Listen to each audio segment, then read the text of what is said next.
Bangladesh sensitive and crucial একটা time পার করছে। আমরা আমাদের প্রিয় মাতৃভূমির জন্য আজকে কেপ টাউনের বাইতুল কুদস মসজিদ থেকে মসজিদুল কুদস থেকে দোয়া করি আল্লাহ তাআলা আমার প্রিয় মাতৃভূমি বাংলাদেশকে হেফাজত করুক। যেটাতে আমার দেশের কল্যাণ, যেটাতে আমার দশের কল্যাণ আল্লাহ তাআলা সেই ফয়সালা করুক। সম্মানিত সুধী, আর কাল বিলম্ব না করে আমি আমার মূল আলোচনায় যাচ্ছি। সাংবাদিক ভাইরা ছাড়া কেউ মোবাইল ব্যবহার করবেন না। যারা জার্নালিস্ট শুধু তারাই মোবাইল ব্যবহার করবেন। পেছনে আমি বলার পরে ওই যে কিছু ভাইরা মোবাইল ধরে ধরে ভিডিও করতেছেন, মেহেরবানি করে মোবাইল ব্যবহার। সম্মানিত সুধী, আমি সূরাত আল হুজুরাতের 10 নম্বর আয়াত তেলাওয়াত করেছি, যেখানে আল্লাহ তাআলা আমাদের ভ্রাতৃত্বের গুরুত্ব নিয়ে আলোকপাত করেছেন। আমি মূল আলোচনায় যাচ্ছি এবং আমি সবাইকে রিকোয়েস্ট করব যে নিয়তটাকে খালিস করে একমাত্র আল্লাহ তাআলার সন্তুষ্টির জন্য 1 ঘন্টা আমরা একটু স্যাক্রিফাইস করি। কত ভাবে কত জায়গায় আমাদের সময় চলে যায়, হতে পারে এই 1 ঘন্টার আলোচনা তো কারোর জন্য এটা নাজাতের ওসিলা হয়ে যেতে পারে। জি, আপনারা এখন যেমনি চুপচাপ নীরব, শেষ পর্যন্ত এরকম চুপচাপ নীরব থাকবেন তো? আর বিরক্ত হলে আমাকে বলবেন যে হুজুর আন না, তাহলে আমি বেঁচে যাই। জি, মাশাআল্লাহ, তাবারাকাল্লাহ। আল্লাহ তাআলা আমাদের আশাকে বসাকে এই আয়োজনকে কবুল করুক। আমরা এখানে যেমনি একত্রিত হলাম, আমরা আল্লাহর জান্নাতেও যেন এমনি একত্রিত হতে পারি। আল্লাহ তৌফিক দান করুন।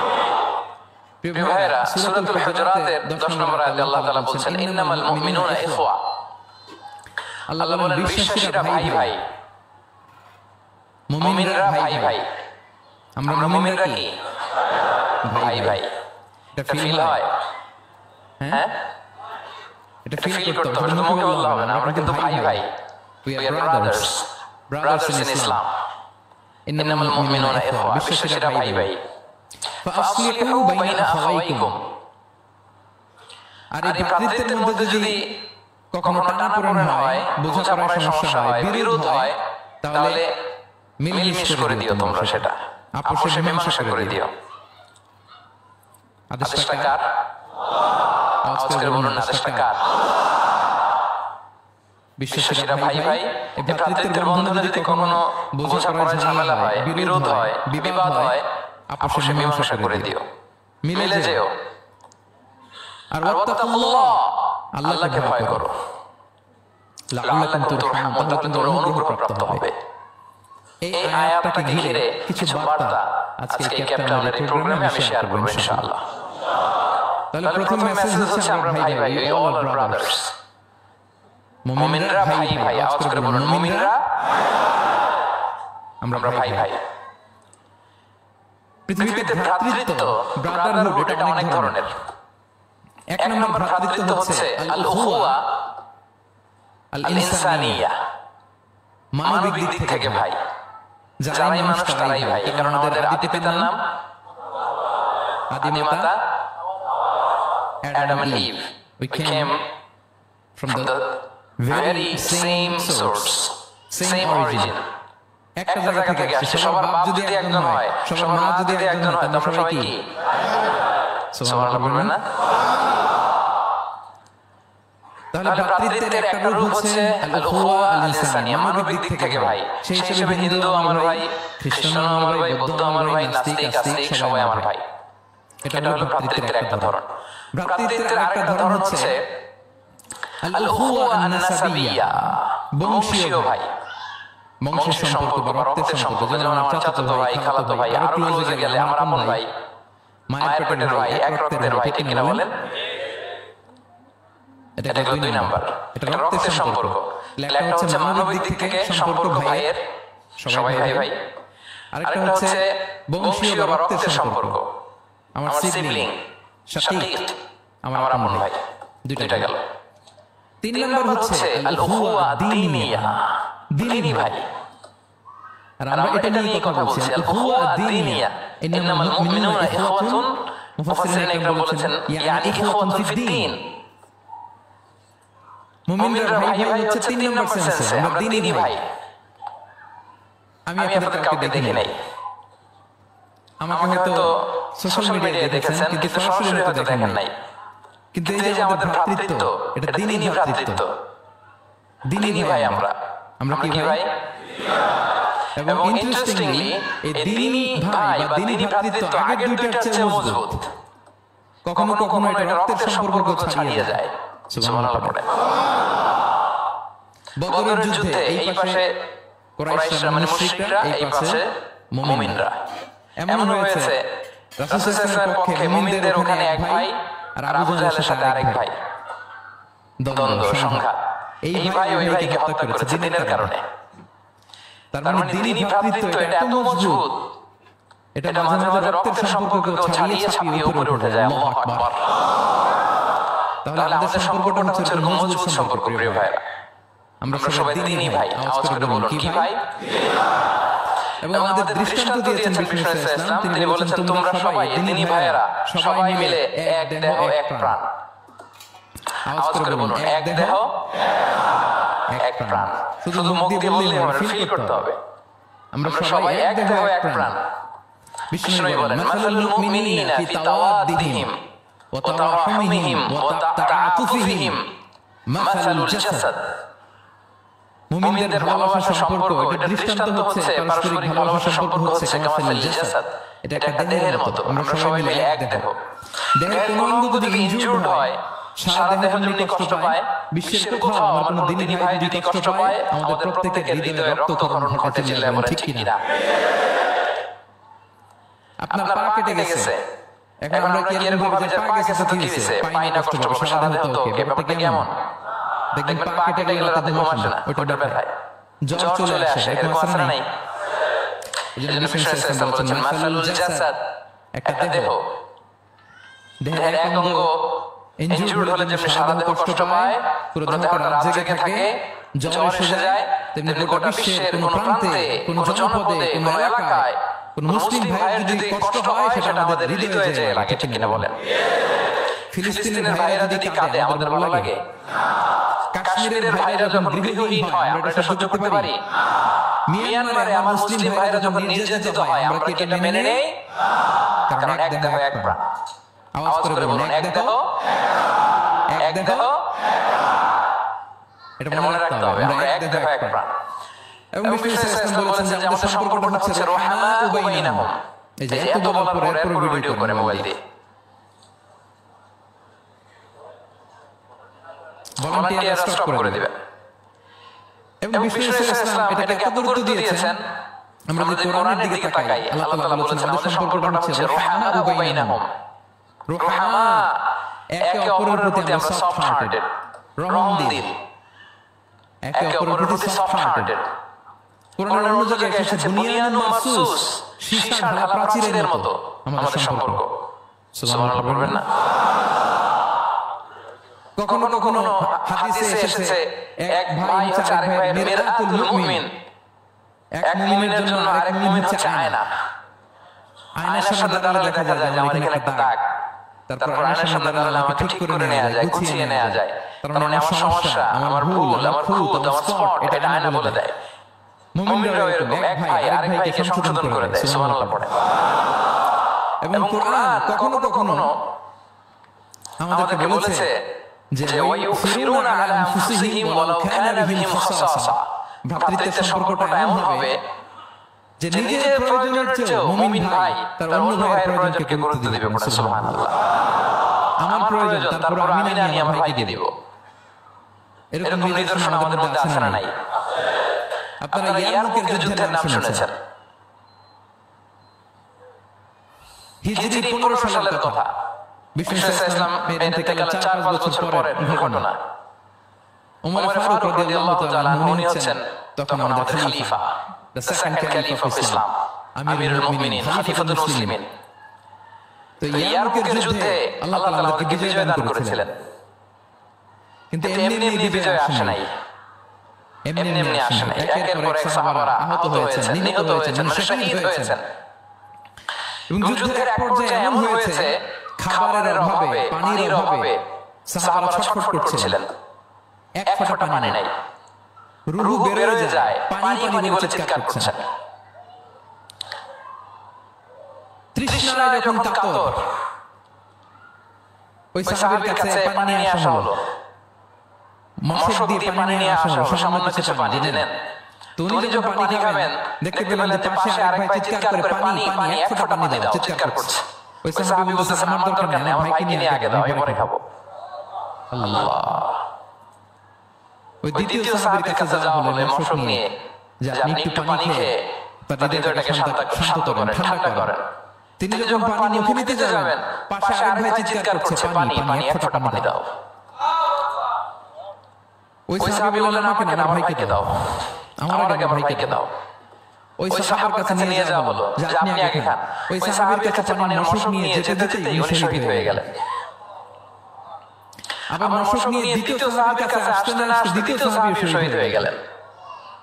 প্রথম দিনে চিৎকার করছিলেন, তার কাছে আবার মশক নিয়ে যেতে না যেতে তিনিও শহীদ হয়ে গেলেন। সুবহানাল্লাহ পড়বেন না?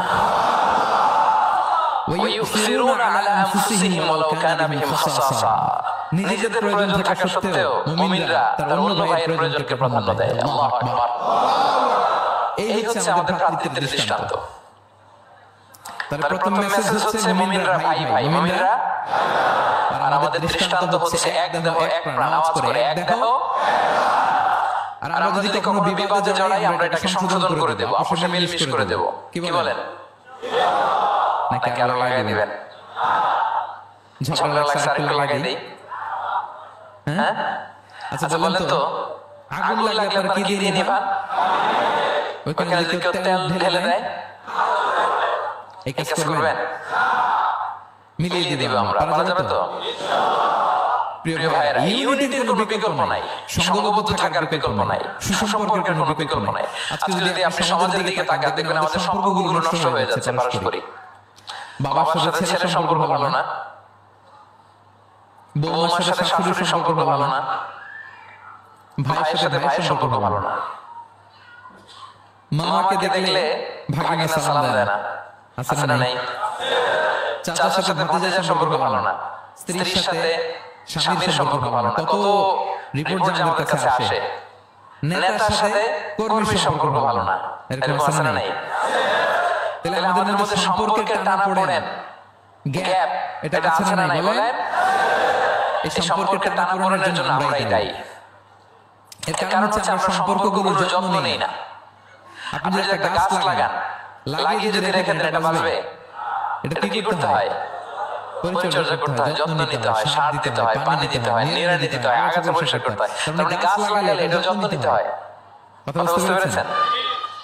আমাদের যে সন্তান, ওদেরকে যদি আপনি এমনি ছেড়ে দিয়ে রাখেন, মানুষ হবে না তারা, তাদের যত্ন নিতে হয়। ফলে মানুষের মতো মানুষ হয়, ঠিক কিনা বলেন? আমরা সবকিছু টেক কেয়ার করি, যত্ন নিই, কিন্তু আমাদের সম্পর্কগুলোর যত্ন নিই না। এজন্য পারস্পরিক সম্পর্কগুলোর যত্ন নিতে হবে আমার ক্যাপ্টেনের ভাইয়েরা, যাতে সম্পর্কগুলো নষ্ট না হয়। কি বলেন? যত্ন নেবেন, যত্ন নেবেন। এখন আজকে আমি এই ড্যামেজ রিলেশনশিপ কিভাবে জোড়া লাগাবেন, সম্পর্কের কিভাবে এটা ফিক্স করবেন, সম্পর্ককে কিভাবে টিকিয়ে রাখবেন, যত্ন নেবেন, এটা কিছু ইসলামিক ফর্মুলা আপনাদের সাথে শেয়ার করব ইনশাআল্লাহ। সবাই বলুন ইনশাআল্লাহ। কিভাবে আমাদের মধ্যে আন্তরিকতা বাড়বে, ঘনিষ্ঠতা বাড়বে, হৃদ্যতা বাড়বে, এটা ইসলামিক ফর্মুলা। 10টা ফর্মুলা শেয়ার করব ইনশাআল্লাহ। জানতে মনে চায়? আচ্ছা ইনশাআল্লাহ। তাহলে শুরু করছি, কি করে আমরা আমাদের সম্পর্কগুলোর যত্ন নেব, কি করে আমাদের পারস্পরিক হৃদ্যতা, ভালোবাসা, আন্তরিকতা বাড়াবো, এ ব্যাপারে কোরআন ও সুন্নাহ আমাদেরকে কি বলে? এক নম্বরে, প্রিয় ভাইরা, এক নম্বরে কোরআন আমাদেরকে আমাদের পারস্পরিক হৃদ্যতা, ভালোবাসা বাড়ানোর জন্য যে গাইডলাইন দেয় সেটা হচ্ছে দেখা হলেই সালাম দাও। দেখা হলেই কি? সালাম। সালাম দিলে সম্পর্ক বাড়ে। আলহামদুলিল্লাহ বলবেন না? কোরআন বলছে ফাইদা দাখালতুম বুয়ুতান ফাসাল্লিমু আলা আনফুসিকুম তাহিয়াতাম মিন ইনদিল্লাহি মুবারাকাতান তাইয়্যিবা। তোমরা যখন ঘরে প্রবেশ করবে তোমরা নিজেদেরকে সালাম দাও, মানে বলো আসসালামু আলাইকুম। এটা হচ্ছে তাহিয়াতুম মিন ইনদিল্লাহ, আল্লাহর পক্ষ থেকে অভিবাদন পদ্ধতি। এটা আল্লাহ শিখিয়েছেন। গ্রিটিংস আমরা তো বলি হ্যালো, হাই, তারপর গুড মর্নিং, গুড ইভিনিং, এগুলো বলি, কিন্তু আল্লাহ শিখিয়েছেন আসসালামু আলাইকুম। আদম আলাইহিস সালামকে যখন আল্লাহ তাআলা তৈরি করলেন 60 হাত লম্বা করে বানালেন। কয় হাত? আপনি কয় হাত? আপনিও 60 হাত, আমাদের হাতে প্রায় 3.5 হাত। কিন্তু আদম আলাইহিস সালাম তিনি লম্বায় কত ছিলেন? তো আদম আলাইহিস সালাম যখন সৃষ্টি হলেন তখন আল্লাহ তাআলা আদম আলাইহিস সালামকে বললেন, আদম তুমি সালাম দাও। কি দাও? ফেরেশতারা বসা ছিল, সাল্লিম আলা উলাইকা নাফার, সালাম দাও। ওই যে মোবাইল দিয়ে ভিডিও করে আল্লাহ তাআলা আদম আলাইহিস সালামকে বললেন সালাম দাও। আওয়াজ করে বলুন, কি দাও?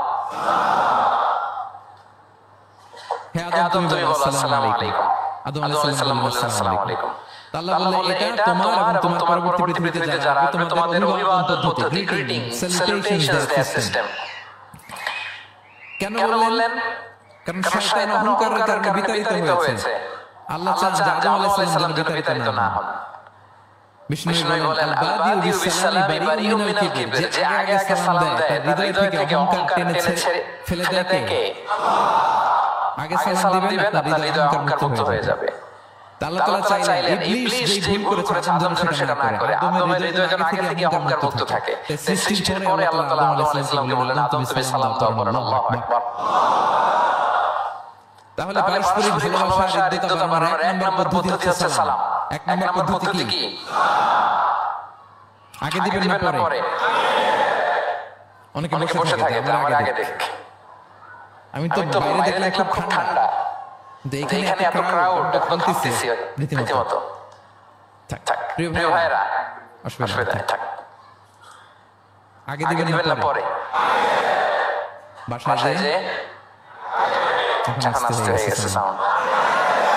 হ্যাঁ আচ্ছা, ভাবিরা উপরে আছে, দুই পক্ষে আমার ব্যালেন্স করে বলতে হবে। ভাবিরা ট্রাই করবেন, ভাবিরা যেন আগে দিতে পারেন। ভাইরা আপনারা ট্রাই করবেন, আপনারা যেন আগে দিতে পারেন। সালাম নিয়ে আমরা কম্পিটিশন করব, কে কার আগে দিতে পারে, ঠিক কিনা? আমি আপনাদেরকে আবার সালাম দিচ্ছি। আসসালামু আলাইকুম ওয়া রাহমাতুল্লাহ। তাহিয়াতান মিন ইনদিল্লাহি মুবারাকাতান তাইয়্যিবা। আল্লাহর পক্ষ থেকে অভিবাদন, মুবারাকা বরকতময়, তাইয়্যিবা এটা পবিত্র বাণী, শান্তির বাণী। অনেকে বলে হুজুর ঘরে শান্তি নাই।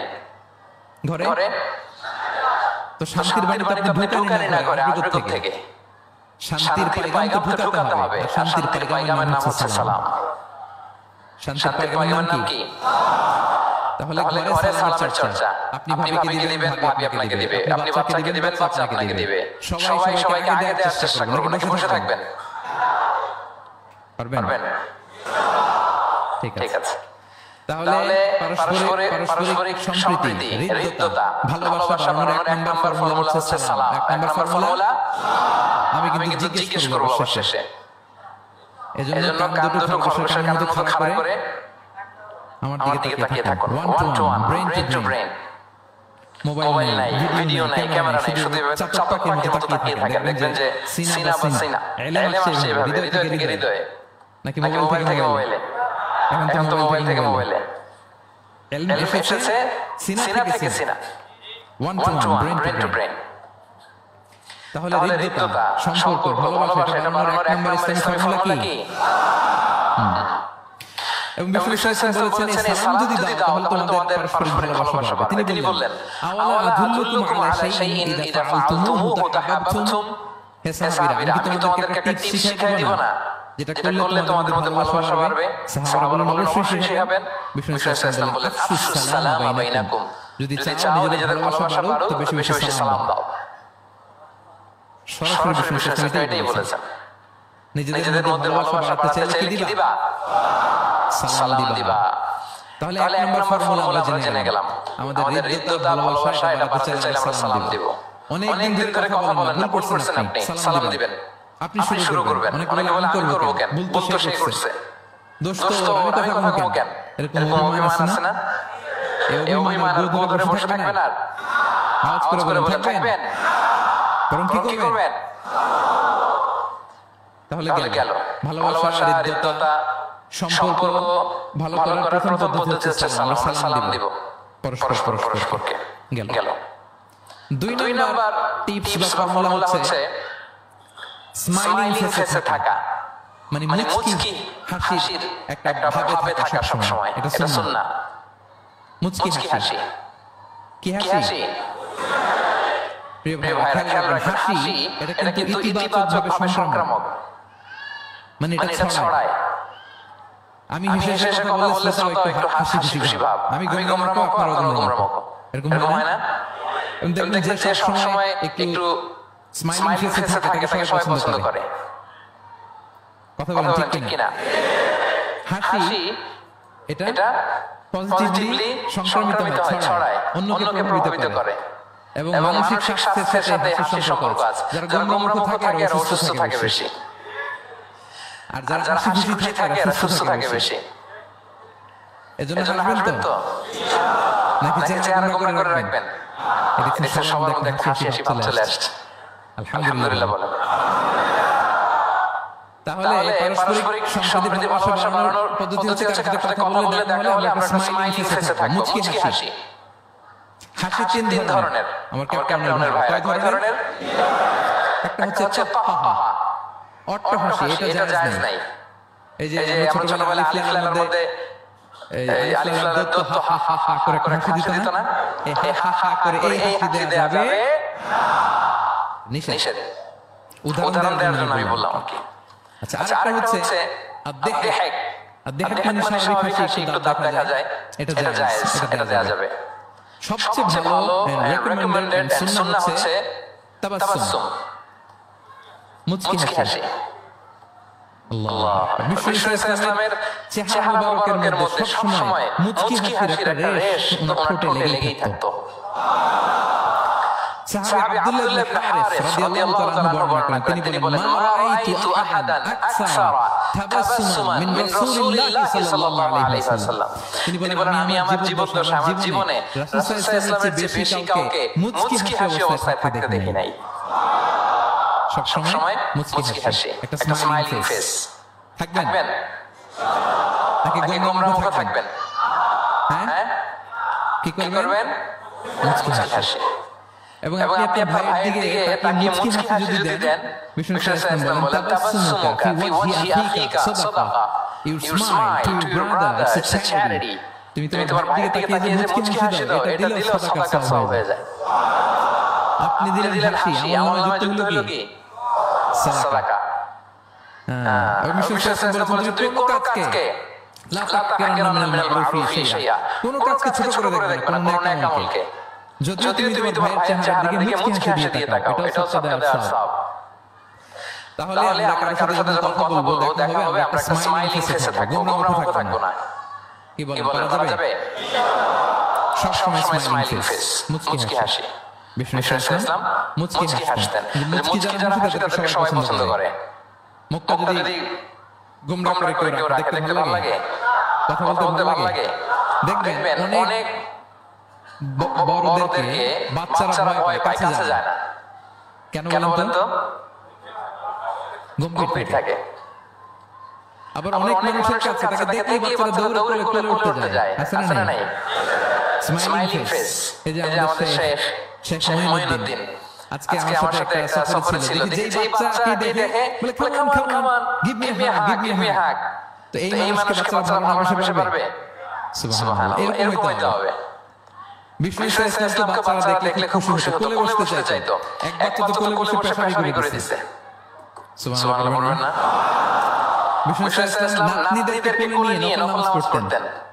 উমামা বিনতে যায়েদ, উমামা বিনতে যায়েনাব, বিষ্ণু ইসলাম যায়েনাবের মেয়ে, মানে বিষ্ণু ইসলামের নাতনি উমামাকে নিয়ে বিষ্ণু ইসলাম একবার নফল নামাজ করেছেন। কান্না করে, কান্না থামাই না, নানা ভাইয়ের কোলে থাকবে, তিনি কোলে রেখে আল্লাহু আকবার। রুকু দেওয়ার সময় পাশে রেখে রুকু সিজদা ওঠার সময় আমার কাছে আবার কোলে নিয়ে আবার কিরাত। সুবহানাল্লাহ। তো আমরা সবাই স্মাইলিং ফেসে থাকবো আজকে থেকে, ক্যাপ্টেনের ভাইরা। একসাথে আওয়াজ করে বলুন ইনশাআল্লাহ। হৃদয়তে ভালোবাসা বাড়ানোর টিপস কয়টা বললাম? এক নম্বরে সালাম, দুই নম্বরে মুচকি হাসি। দেখছেন সবাই মুচকি হাসি দিয়ে আছে। আচ্ছা, তিন নাম্বার হচ্ছে কাউকে ওয়েলকাম করা। কেউ যদি আপনার সাথে দেখা করতে আসে, তাকে ওয়েলকাম করা, আহলান ওয়া সাহলান বলা। একজন আসছে আপনার বাড়িতে, আপনি কথাই বলেন না, কথা নাই, সালাম নাই, কিছু নাই, যে চা দিতেছেন, ওনার টাকা পয়সা চা খাবে না, আর জায়গা নেই ওনার চা খাওয়ার দুনিয়াতে। না, এটা করবেন না। আপনি এগিয়ে যাবেন, সালাম দিবেন, মুসাফা করবেন, মুআনাকা করবেন, খোঁজ খবর নেবেন, ওয়েলকাম জানাবেন, লিটারালি ওয়েলকাম। এরকম যদি করেন, যদি ওয়েলকাম বলেন, তাকে আনার জন্য এগিয়ে যান, হি ফিল লাইক, মানে আপনি তাকে দেখে খুশি, you are very happy to see him, and you love his presence here. সে আসছে, আপনি খুশি, তার কোম্পানিটা ভালো লাগতেছে, এটা সে ফিল করবে। এজন্য কেউ আসলে আপনার ওয়ার্ক প্লেসে যদি আসে, আপনার বাসায় যদি আসে, আপনার সাথে দেখা করতে যদি আসে, আপনি এগিয়ে তাকে সালাম দিয়ে ওয়েলকাম করবেন। কি করবেন? পারা যাবে? বিষ্ণু ইসলাম লিটারালি এই ওয়েলকাম শব্দটা ব্যবহার করতেন। এজন্য আমি চুজ করে স্পিক করেছি ওয়েলকাম। তিনি বলতেন মারহাবান, মারহাবান। আরবিতে কি বলতেন? মারহাবান। আমরা যে বলি বাংলায় আহলান ওয়া সাহলান ওয়া মারহাবান, এই বিষ্ণু ইসলাম লিটারালি মারহাবান শব্দটা ব্যবহার করতেন। এগুলোকে কার্টিসি বলে। এগুলো কি বলে? Social manner, কার্টিসি। দেখেন বিষ্ণু ইসলাম আমাদেরকে কিভাবে কার্টিসি শেখায়, কিভাবে সোশ্যাল ম্যানার শেখায় আমাদেরকে। বিষ্ণু ইসলাম সরাসরি মারহাবান বলতেন, স্বাগতম জানাতেন, যাতে করে ওই লোক ভালো ফিল করে, সে বোঝে যে তাকে দেখে আপনি হ্যাপি। বলেন তো রাসূল সাল্লাল্লাহু আলাইহি সময়কালে ইসলামের সবচেয়ে বড় শত্রু কে ছিল? আবু জাহেল। তার ছেলের নাম কি কেউ বলতে পারেন? ইকরামা। ইকরামা অনেক যুদ্ধে মুসলমানদের বিরুদ্ধে ছিল, মক্কা বিজয় পর্যন্ত ইসলাম গ্রহণ করে নাই, অনেক সাহাবাকে হত্যা করেছে। রাসূল সাল্লাল্লাহু আলাইহি ওয়াসাল্লাম যখন মক্কা বিজয় করলেন, সে ভাবলো এবার তো আমার খবর আছে। সে পালালো, পালাতে ইয়ামান চলে গেছে। তখন এক মহিলা সাহাবী রাসূল সাল্লাল্লাহু আলাইহি ওয়াসাল্লামকে বললেন, আপনি যদি আমাকে অনুমতি দেন, আমি ইকরামাকে খুঁজে বের করব, আপনার কাছে নিয়ে আসবো। রাসূল সাল্লাল্লাহু আলাইহি ওয়াসাল্লাম বললেন, যাও, ইকরামাকে আমি আমান দিলাম, সিকিউরিটি দিলাম। এই মহিলা সাহাবী যে খুঁজে নিয়ে আসলো, ইকরামাকে কনভিন্স করলো। ইকরামা লজ্জিত হয়ে বিষ্ণু ইসলামের কাছে আসলো। কত বড় শত্রু! বিষ্ণু ইসলাম অনেক আত্মীয়কে হত্যা করেছে, সাহাবাদেরকে শহীদ করে দিয়েছে, আবু জাহেলের সন্তান। সে যখন লজ্জিত হয়ে উঠে চড়ে বিষ্ণু ইসলামের কাছে আসলো, বিষ্ণু ইসলাম তাকে দেখে প্রথম যে কথা বললেন সেটা হচ্ছে মারহাবান বির-রাকিবিল মুহাজির। মারহাবান বির-রাকিবিল মুহাজির, মানে welcome to the riding migrant. সুবহানাল্লাহ। মানে হে ঘোড়সওয়ার মাইগ্রেন্ট, হিজরতকারী ইকরামা, তোমাকে ইসলামে স্বাগতম। লিটারালি এই শব্দটা ব্যবহার করেছেন, মারহাবান। তাহলে বলেন তো সে আশ্বস্ত হয়েছে না? শত্রু যদি আমান দেয়, এই দেশে ওই যুদ্ধ, ওই দেশ যদি বলে তোমার আমি মারবো না, আমার এলাকায় আমি যদি ঢুকি, আমার ভয় থাকবে না, বিক্রিও তো করতে পারে, কি বলেন? বিষ্ণু ইসলাম দেখা মাত্রই বললেন, মারহাবান বির-রাকিবিল মুহাজির, welcome to the riding migrant. সুবহানাল্লাহ। ওইখানে দাঁড়িয়ে ইকরামা বলল, আশহাদু আল্লা ইলাহা ইল্লাল্লাহ ওয়া আশহাদু আন্না মুহাম্মাদার রাসূলুল্লাহ। শাহাদাত পড়ে মুসলমান হয়ে গেল। তাহলে কার সাথে দেখা হলে তাকে ওয়েলকাম করতে হবে। আপনার মনে হতে পারে বিশেষ করে তাকে মারহাবান বলছে, এমনি বিষ্ণু ইসলাম বলতো না, ঘরে বাইরে না, ইভেন ঘরে কাছের মানুষদেরকে তিনি মারহাবা বলতেন। ইভেন ওনার মেয়ে ফাতেমা রাদিয়াল্লাহু তাআলা আনহা, নিজের মেয়ে, এর মারহাবা দরকার আছে? ফাতেমা আসলে বলতো মারহাবা। সুবহানাল্লাহ। নাই আম্মা জানা আয়েশা রাদিয়াল্লাহু তাআলা বর্ণনা করেন যে একবার আমাদের বাসায় ফাতেমা আসলো, নবীর মেয়ে। আর ফাতেমার হাঁটাটা ছিল নবীর হাঁটার মতো। আমি হাদিস বলে আমরা বেশি বললে সময় লেগে যাবে। ফাতেমার হাঁটা ছিল নবীর হাঁটার মতো। ফাতেমা যখন আসলো, ফাতেমাকে দেখে বিষ্ণু ইসলাম বললেন, মারহাবান বিবনাতি, মারহাবান বিবনাতি, ওয়েলকাম টু মাই ডটার। হে আমার কন্যা ফাতেমা, তোমাকে ওয়েলকাম। আপনি আপনার মেয়েকে দেখে বলছেন কখনো? আপনার ছেলেকে বলেন, আপনার ওয়াইফকে বলেন, মারহাবান, ওয়েলকাম, স্বাগতম। এমন হয় না যে আপনি রয়ে গেছেন কেপ টাউনে, বেড়াতে গেছেন দেশে 2 মাসের জন্য, এরপর ভাবে আসলো, আপনি এয়ারপোর্টে ফুল নিয়ে দাঁড়িয়ে রইলেন, দেখা মাত্র কি বলবেন? Welcome to Cape Town. কি পারবেন না? ভাবিরা কিন্তু উপরতলায় বড্ড খুশি হয়ে যাচ্ছে। বলবেন আবার ভাবিরাও অনেকদিন পরে আপনার হাজবেন্ডকে যখন পাবেন আসবে বলবেন ওয়েলকাম, তোমাকে সুস্বাগতম। পারা যাবে? রাসূল সাল্লাল্লাহু আলাইহি ওয়াসাল্লাম চাচাতো বোন উম্মে হানি আবু তালেবের কন্যা বিদায় মক্কা বিজয়ের সময় রাসূল সাল্লাল্লাহু আলাইহি মক্কায় গোসল করতেছিলেন এক বাসায়। ফাতিমা রাদিয়াল্লাহু তাআলা পর্দা টেনে দিলেন। উনি পানি ঢালতেছেন গোসল করেন। হঠাৎ করে ঘরে ঢুকলো। রাসূল সাল্লাল্লাহু বললেন, কে? ওনার কাজিন চাচাতো বোন উম্মে হানি বললেন, আমি উম্মে হানি। রাসূল সাল্লাল্লাহু পর্দার এপাশ থেকে গোসল করতেছেন। উনি বলতেছেন, মারহাবান বি Umm Hani, welcome welcome Umm Hani to my house. আল্লাহু আকবার। এবং ফরেন যত ডেলিগেশন আসতো, বিদেশি প্রতিনিধি, তাদের প্রত্যেককে বিষ্ণু সাল্লাল্লাহু বলতেন, মারহাবান বিল কওম ও মারহাবান বিল ওয়াফদি গায়রা খাযায়া ওয়ালা নাদামা।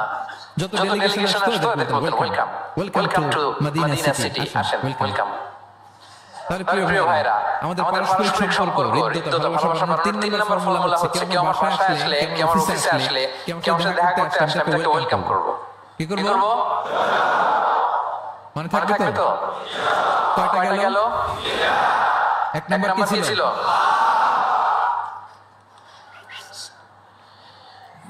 দুই নাম্বার, 3 নাম্বার ওয়েলকাম। আচ্ছা, আপনাদের কষ্ট হচ্ছে? 4 নাম্বার হচ্ছে ভালোবাসা, হৃদ্যতা বাড়ানোর 4 নাম্বার পদ্ধতি হচ্ছে কারো ভালো গুণ দেখলে ওটা অ্যাপ্রিশিয়েট করা। যদি আমার বিপক্ষ দলের কেউ ভালো কিছু করে, ওটা বলতে চাই না, তোমার নাই, কারণ আমার দল করে না, তো বলতে চাই না, তাই না? কেন বলে না আমার দল করে না? এদেরকে বলে দল-অন্ধ। ভালো একটা কাজ করছে, আমার মত-অন্ধ, এটা অ্যাপ্রিশিয়েট করে না। এটা ভুল, এটা আপনি সুন্নাহ ব্রেক করছেন। সুন্নাহ হচ্ছে যে দলের হোক, যে মতের হোক, এমনকি ভিন্ন ধর্মী হোক, ভালো করলে এটা ক্রেডিট দিতে হবে, ভালো করলে অ্যাপ্রিশিয়েট করতে হবে, কমপ্লিমেন্ট দিতে হবে। আমরা অন্যের ভালো কাজের স্বীকৃতি দিতে চাই না, কামনা করি, ক্রেডিট দিতে চাই না, প্রশংসা করি না। আমরা গুণমুগ্ধ হই কিন্তু গুণগ্রাহী হতে চাই না। কারণ একটা ভালো গুণ দেখে ভিতরে এত সুন্দর, কিন্তু বলি না, প্রকাশ করি না, এটা ঠিক না। সুন্নাহ হচ্ছে কারো ভালো কোনো গুণ দেখলে এটা প্রকাশ করা, অ্যাপ্রিশিয়েট করা। কি করা? অ্যাপ্রিশিয়েট করা। কারো ভালো গুণ দেখলে অ্যাপ্রিশিয়েট করবেন, যাতে সে উৎসাহিত হয়। বিষ্ণু সাল্লাল্লাহু করতেন। বিষ্ণু সাল্লাল্লাহু একবার এক হাদিসে 7 জন সাহাবীর 7টা গুণের কথা বলেছেন, মানে তাদেরকে অ্যাপ্রিশিয়েট করেছেন। এক হাদিসে 7 জন, কয়জন? তিনি বলেন, আরহামু উম্মতি বিউম্মতি আবু বকর। আবু বকর সামনে বলতেছে, আমার উম্মতের মধ্যে সবচেয়ে সফট হার্টেড পারসন হচ্ছে আবু বকর। নরম দিল। কি দিল? বিষ্ণু সাল্লাল্লাহু যখন ইন্তেকাল করলেন, ওনাকে খলিফা বানানো হলো। তো খলিফাই তো ইমাম, মুর্শিদে নববীর। নামাজের সময় হইছে উনি দাঁড়াইছেন, একামত হইছে, উনি কান্নার চোটে কেরাত করতে পারে না। কেন? কারণ উনি ভাবতেছে, কাইফা আকুমু মাকামা রাসূলিল্লাহ, আমি কিভাবে নবীর জায়গায় দাঁড়িয়ে ইমামতি করব? গতকাল তো এখানে নবী দাঁড়িয়ে ইমামতি করেছে, আমি নবীর জায়গায় ইমাম হব কিভাবে? এই ভাবনা থেকে উনি কাঁদতে ওনার তেলাওয়াত শুনতেন পিছনে, কমপ্লেইন আসছে পরে, ওনার তেলাওয়াত আমরা শুনতে পাই না। আরহামু উম্মতি বিউম্মতি আবু বকর। এরপর বিষ্ণু বললেন, ওয়া আশাদুহুম ফি আমরিল্লাহি উমর। আর আল্লাহর দ্বীন বাস্তবায়নে সবচেয়ে কঠোর হচ্ছে ওমর ফারুক। সবচেয়ে কঠোর। বিষ্ণু বলেন, ওমর, তুমি যদি কোনো রাস্তা দিয়ে হাঁটো, শয়তান যদি দেখে, শয়তান ওই রাস্তা রেখে দিয়ে অন্য রাস্তা দিয়ে হাঁটে। আবার বিষ্ণু বলেন, আমার পরে কোনো নবী নাই, লা নবিয়্যা বা'দি ওয়া রাসূল, আমার পরে কোনো নবী নাই, রাসূল নাই। তবে লাউ কানা বা'দি নাবিয়্যুন লাকানা ওমর, আমার পরে নবী হওয়ার যোগ্যতা যদি কারো থাকে, আমার সাহাবী ওমরের সেই যোগ্যতা আছে। প্রভু তুমি বলেছ রাসূল দেবে না, বলনি দেবে না বলনি দেবে না হামজা তারিখ, খালিদ বিজয় সমর। প্রভু তুমি বলেছ রাসূল দেবে না, বলনি দেবে না বলনি দেবে না হামজা তারিখ, খালিদ বিজয় সমর। প্রভু তুমি বলেছ রাসূল দেবে না। আল্লাহু আকবার। আল্লাহর জমিনে আল্লাহর দিন বাস্তবায়নের সবচেয়ে কঠোর হচ্ছেন ওমর ফারুক। মুনাফিকরা থরথর করে কাঁপত ওনার ভয়ে। আমাদের দেশে বাচ্চারা যদি না খায়, রাতের বেলা বাচ্চারা খেতে চায় না, মায়েরা ভয় দেখায় এই খাও নাহলে কিন্তু বিড়াল আসবে। কুকুর বলে আমার ছোট মেয়েটাও ভয় পায়, কুকুরের আওয়াজ শুনলে ভয় পায়। তো খেতে না চাইলে বলে কুকুর আসবে, কিন্তু কুকুর এটা করে না। বাচ্চাদেরকে খাওয়াতে গেলে যখন জ্বালাতন করে খেতে চায় না, মায়েরা কি বলে এই ভূত আসবে, এই কুকুর আসবে। মদিনায় কি করতে জানেন? বাচ্চারা খেতে না চাইলে মায়েরা বলতো হা হুয়া ইয়াতি উমর, হা হুয়া ইয়াতি উমর, তাড়াতাড়ি খাও যে ওমর আসতেছে ওমর। What a personality! ওয়া আশাদুহু ফি আমরিল্লাহি উমর। আল্লাহর দিন বাস্তবায়নের সবচেয়ে কঠোর ছিলেন ওমর রাদিয়াল্লাহু তাআলা আনহু। ওয়া আসদাকুহুম হায়ান উসমান। সবচেয়ে লজ্জাশীল ছিল আমার সাহাবীর মধ্যে কে? উনি এত লজ্জাশীল ছিলেন, ওনাকে দেখে ফেরেশতারা লজ্জা পেয়ে যেত। আল্লাহ আল্লাহ, এত লজ্জাশীল ফেরেশতারা লজ্জা পেয়ে যেত। ওয়া আকরাউহুম লিকিতাবিল্লাহি উবাই ইবনে কাব। আল্লাহর কিতাব সবচেয়ে বিশুদ্ধ করে তেলাওয়াত করতে পারত উবাই ইবনে কাব রাদিয়াল্লাহু তাআলা। এই মোবাইলটা বন্ধ করতে হবে। ওই যে সবচাইতে চমৎকার করে কোরআন তেলাওয়াত করতে পারত বিশুদ্ধভাবে কারীদের মতো করে কে? উবাই ইবনে কাব। ওয়া আফরাদুহুম যায়েদ ইবনে সাবিত। ফারাজের বিধিবিধান মানে বাবা মারা গেলে সন্তান যে ওয়ারিস হয়, দ্য ল অফ ইনহেরিটেন্স, এটার ব্যাপারে এক্সপার্ট সাহাবী হচ্ছে যায়েদ ইবনে সাবিত রাদিয়াল্লাহু তাআলা আনহু। ওয়া আ'লামুহুম বিল হালাল ওয়াল হারাম মুআয ইবনে জাবাল। আর আমার সাহাবাদের মধ্যে হালাল হারাম স্পেশালিস্ট হচ্ছে মুআয ইবনে জাবাল। ওয়া ইন্না লিকুল্লি উম্মাতিন আমিন ওয়া আমিনু হাযিহিল উম্মতি আবু উবাইদা ইবনুল জাররাহ। সব উম্মতের মধ্যে একজন বিশ্বস্ত গার্ডিয়ান থাকে। আমার উম্মতের মধ্যে বিশ্বস্ত গার্ডিয়ান সাহাবীর নাম হচ্ছে আবু উবাইদা ইবনে জাররাহ। সুবহানাল্লাহ পড়ে। আচ্ছা, ওই সাহাবীদের সামনে দাঁড়িয়ে বিশ্বনবী যখন অ্যাপ্রিসিয়েশন দিচ্ছে, বলেন তো সাহাবীদের কেমন লাগতেছে? কেমন লাগতেছে? আল্লাহ, অ্যাপ্রিসিয়েশন দিচ্ছে তো এলাকার মেয়র, তাই না? এমপি, প্রেসিডেন্ট, খোদ বিশ্বনবী, খোদ দেখেন উনি চাইলে না বললেও পারতেন। তাদেরকে ইন্সপায়ার করার জন্য তাশজিআন তাদের প্রশংসা করেছেন, অ্যাপ্রিসিয়েশন। দেখতেছে যে আবু বকর খুব নরম দিল, তিনি বললেন।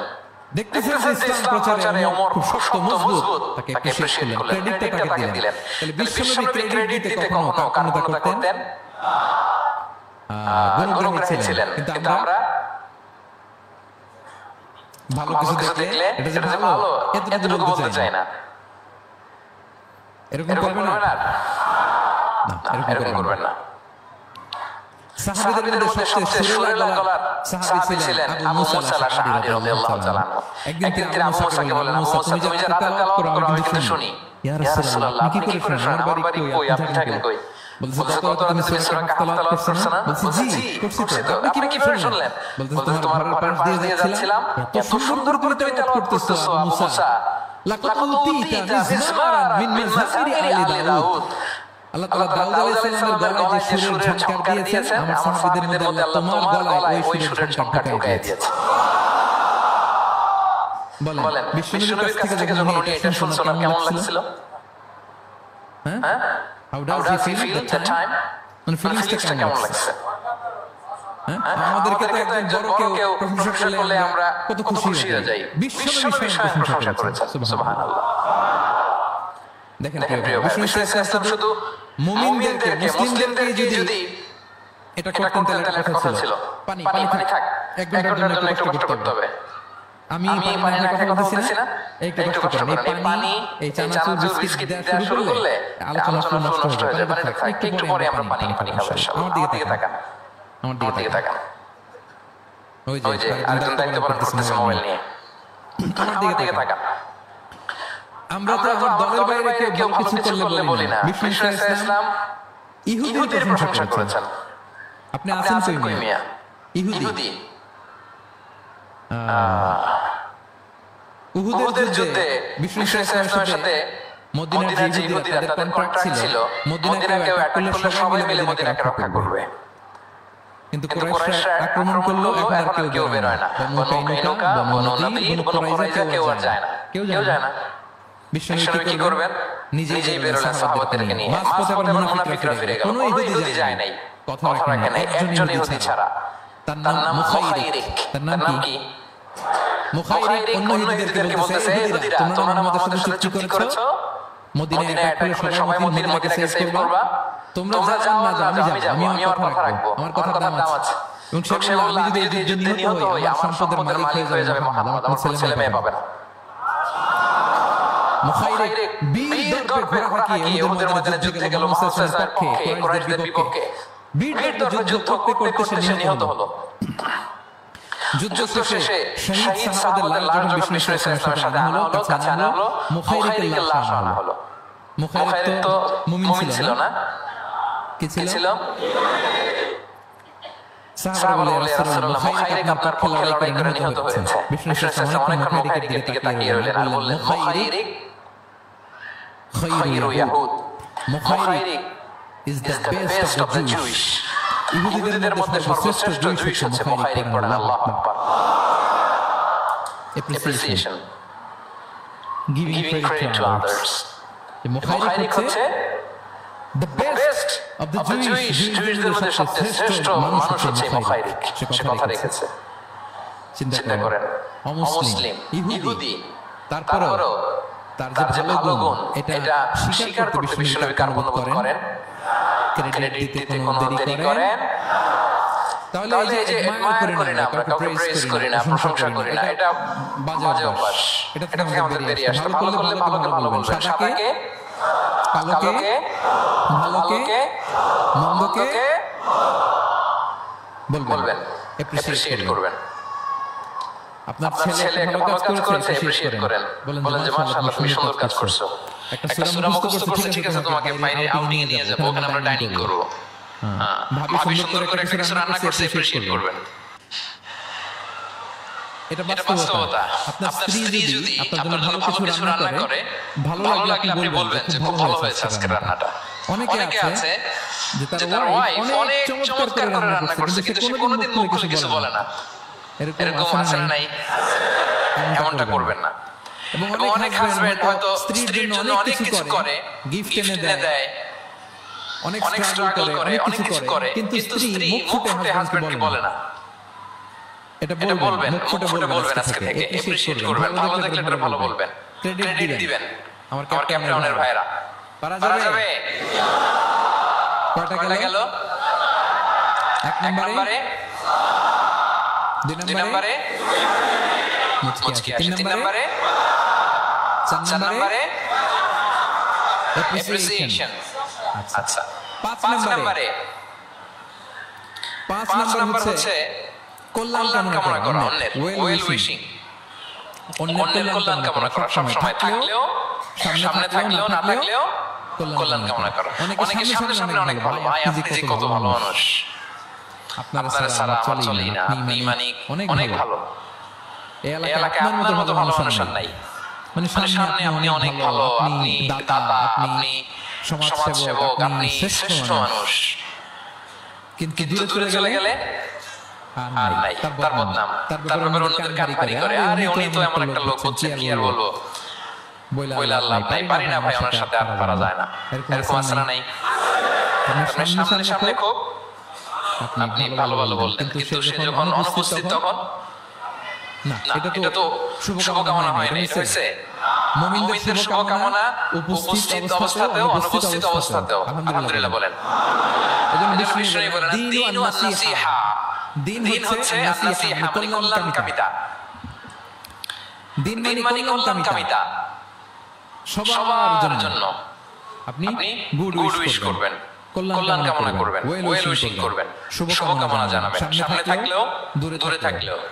বিষ্ণু সাল্লাল্লাহু বলেন লিল মুমিনি আলাল মুমিনি সিত্তু খিসাল, এক মুমিনের উপর আরেক মুমিনের 6টা দায়িত্ব। এর মধ্যে একটা হচ্ছে ওয়ায়ানসাহু লাহু ইযা গাবা আও শাহিদা, সে তার শুভকামনা করবে, উপস্থিত থাকলেও করবে, অনুপস্থিত থাকলেও করবে। সুবহানাল্লাহ পড়েন। সামনেও যেমনি করবেন, দূরে গেলেও করবেন। অন্যের জন্য শুভকামনা করলে এটা ফিরে নিজের দিকে আসে, এটা খেয়াল রাখেন। এটা একটা লাইফ হ্যাক শেয়ার করতেছি, আজীবন কাজে লাগবে। অন্যের জন্য যেটাই ভালো কামনা করবেন এটা ঘুরে আপনার দিকে আসবে। অনেক বলে হুজুর ওর জন্য দোয়া করে আমার কি লাভ? নিজের জন্য আল্লাহ আমারে মাফ করে দাও, আল্লাহ আমারে সমৃদ্ধি দাও, আল্লাহ আমার বেতন বাড়াও, আল্লাহ আমার ব্যবসায় বরকত দাও, আল্লাহ আমার ছেলের হাফেজ বানাও, আল্লাহ আমার বউ, আল্লাহ আমার মেয়ে, আল্লাহ আমার সব আমার ভালো আপনি চাচ্ছেন নিজের জন্য, অন্যদের জন্যও চান। আল্লাহ আমার সব ভাইদেরকে মাফ করো, আল্লাহ আল্লাহ আমার গোটা মুসলিম উম্মাহকে তুমি বরকত দাও, কল্যাণ দাও, নেতৃত্বে আসার তৌফিক দাও, আল্লাহ সবাইকে সুস্বাস্থ্য দাও। এটা ফিরে আপনার দিকে আসবে। অন্যের জন্য শুভকামনা বহুগুণ বৃদ্ধি হয়ে নিজের দিকে রিটার্ন করে। বিষ্ণু সাল্লাল্লাহু এটাই বলেছেন, মা মিন আবদিন মুসলিমিন ইয়াদউ লিআখিহি বিযাহরিল গায়বি ইল্লা ক্বালা লাহুল মালাকু ওয়া লাকা বিমিসলিন। কেউ যদি তার ভাইয়ের অনুপস্থিতিতে তার ভাইয়ের জন্য দোয়া করে, ফেরেশতারা ওই দোয়াটা তার জন্য আগে করে। তাহলে অন্যের জন্য শুভকামনা করলে, দোয়া করলে লাভ না লস? ধরেন আমি মোশাররফ ভাইয়ের জন্য দোয়া করলাম যে আল্লাহ মোশাররফ ভাইকে তুমি সুস্থ করে দাও, তখন ফেরেশতারা বলে আল্লাহ যিনি দোয়া করতেছে তার যদি কোনো রোগ বালাই থাকে আগে তারে সুস্থ করে দাও। ধরেন আমি বেলাল ভাইয়ের জন্য দোয়া করতেছি, আল্লাহ বেলাল ভাইয়ের এই সমস্যা আল্লাহ তুমি দূর করে দাও, ফেরেশতারা বলবে আল্লাহ যিনি দোয়া করতেছে তার যদি এই সমস্যা থাকে আগে তারে এটা দূর করে দাও। ধরেন আমি দোয়া করলাম আল্লাহ আমার এই ভাই, আল্লাহ সে গরিব, তার অর্থের বড্ড অভাব, দারিদ্রতা, আল্লাহ তুমি আমার ভাইয়ের দারিদ্রতা দূর করো। ফেরেশতারা বলে ওয়ালাকা বিমিসলিন, তোমার জন্য এটা, মানে আল্লাহ যিনি দোয়া করতেছে তার যদি অর্থের প্রয়োজন থাকে আগে তার দারিদ্রতা দূর করে দাও।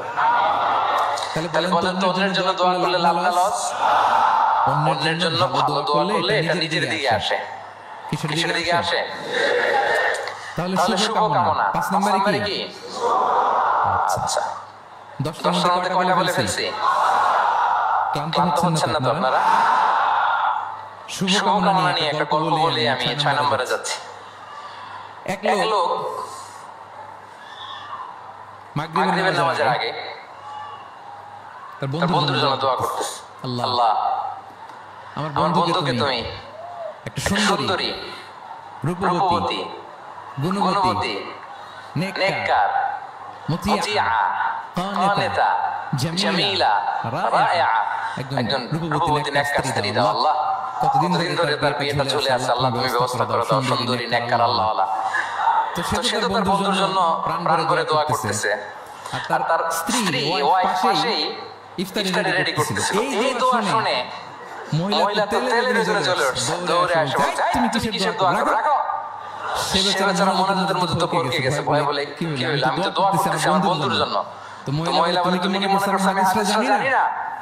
অন্যের জন্য ভালো দোয়া করলে আগে যেটা নিজের জন্য কবুল হয় তুমি মনে করছো আমি জানি না?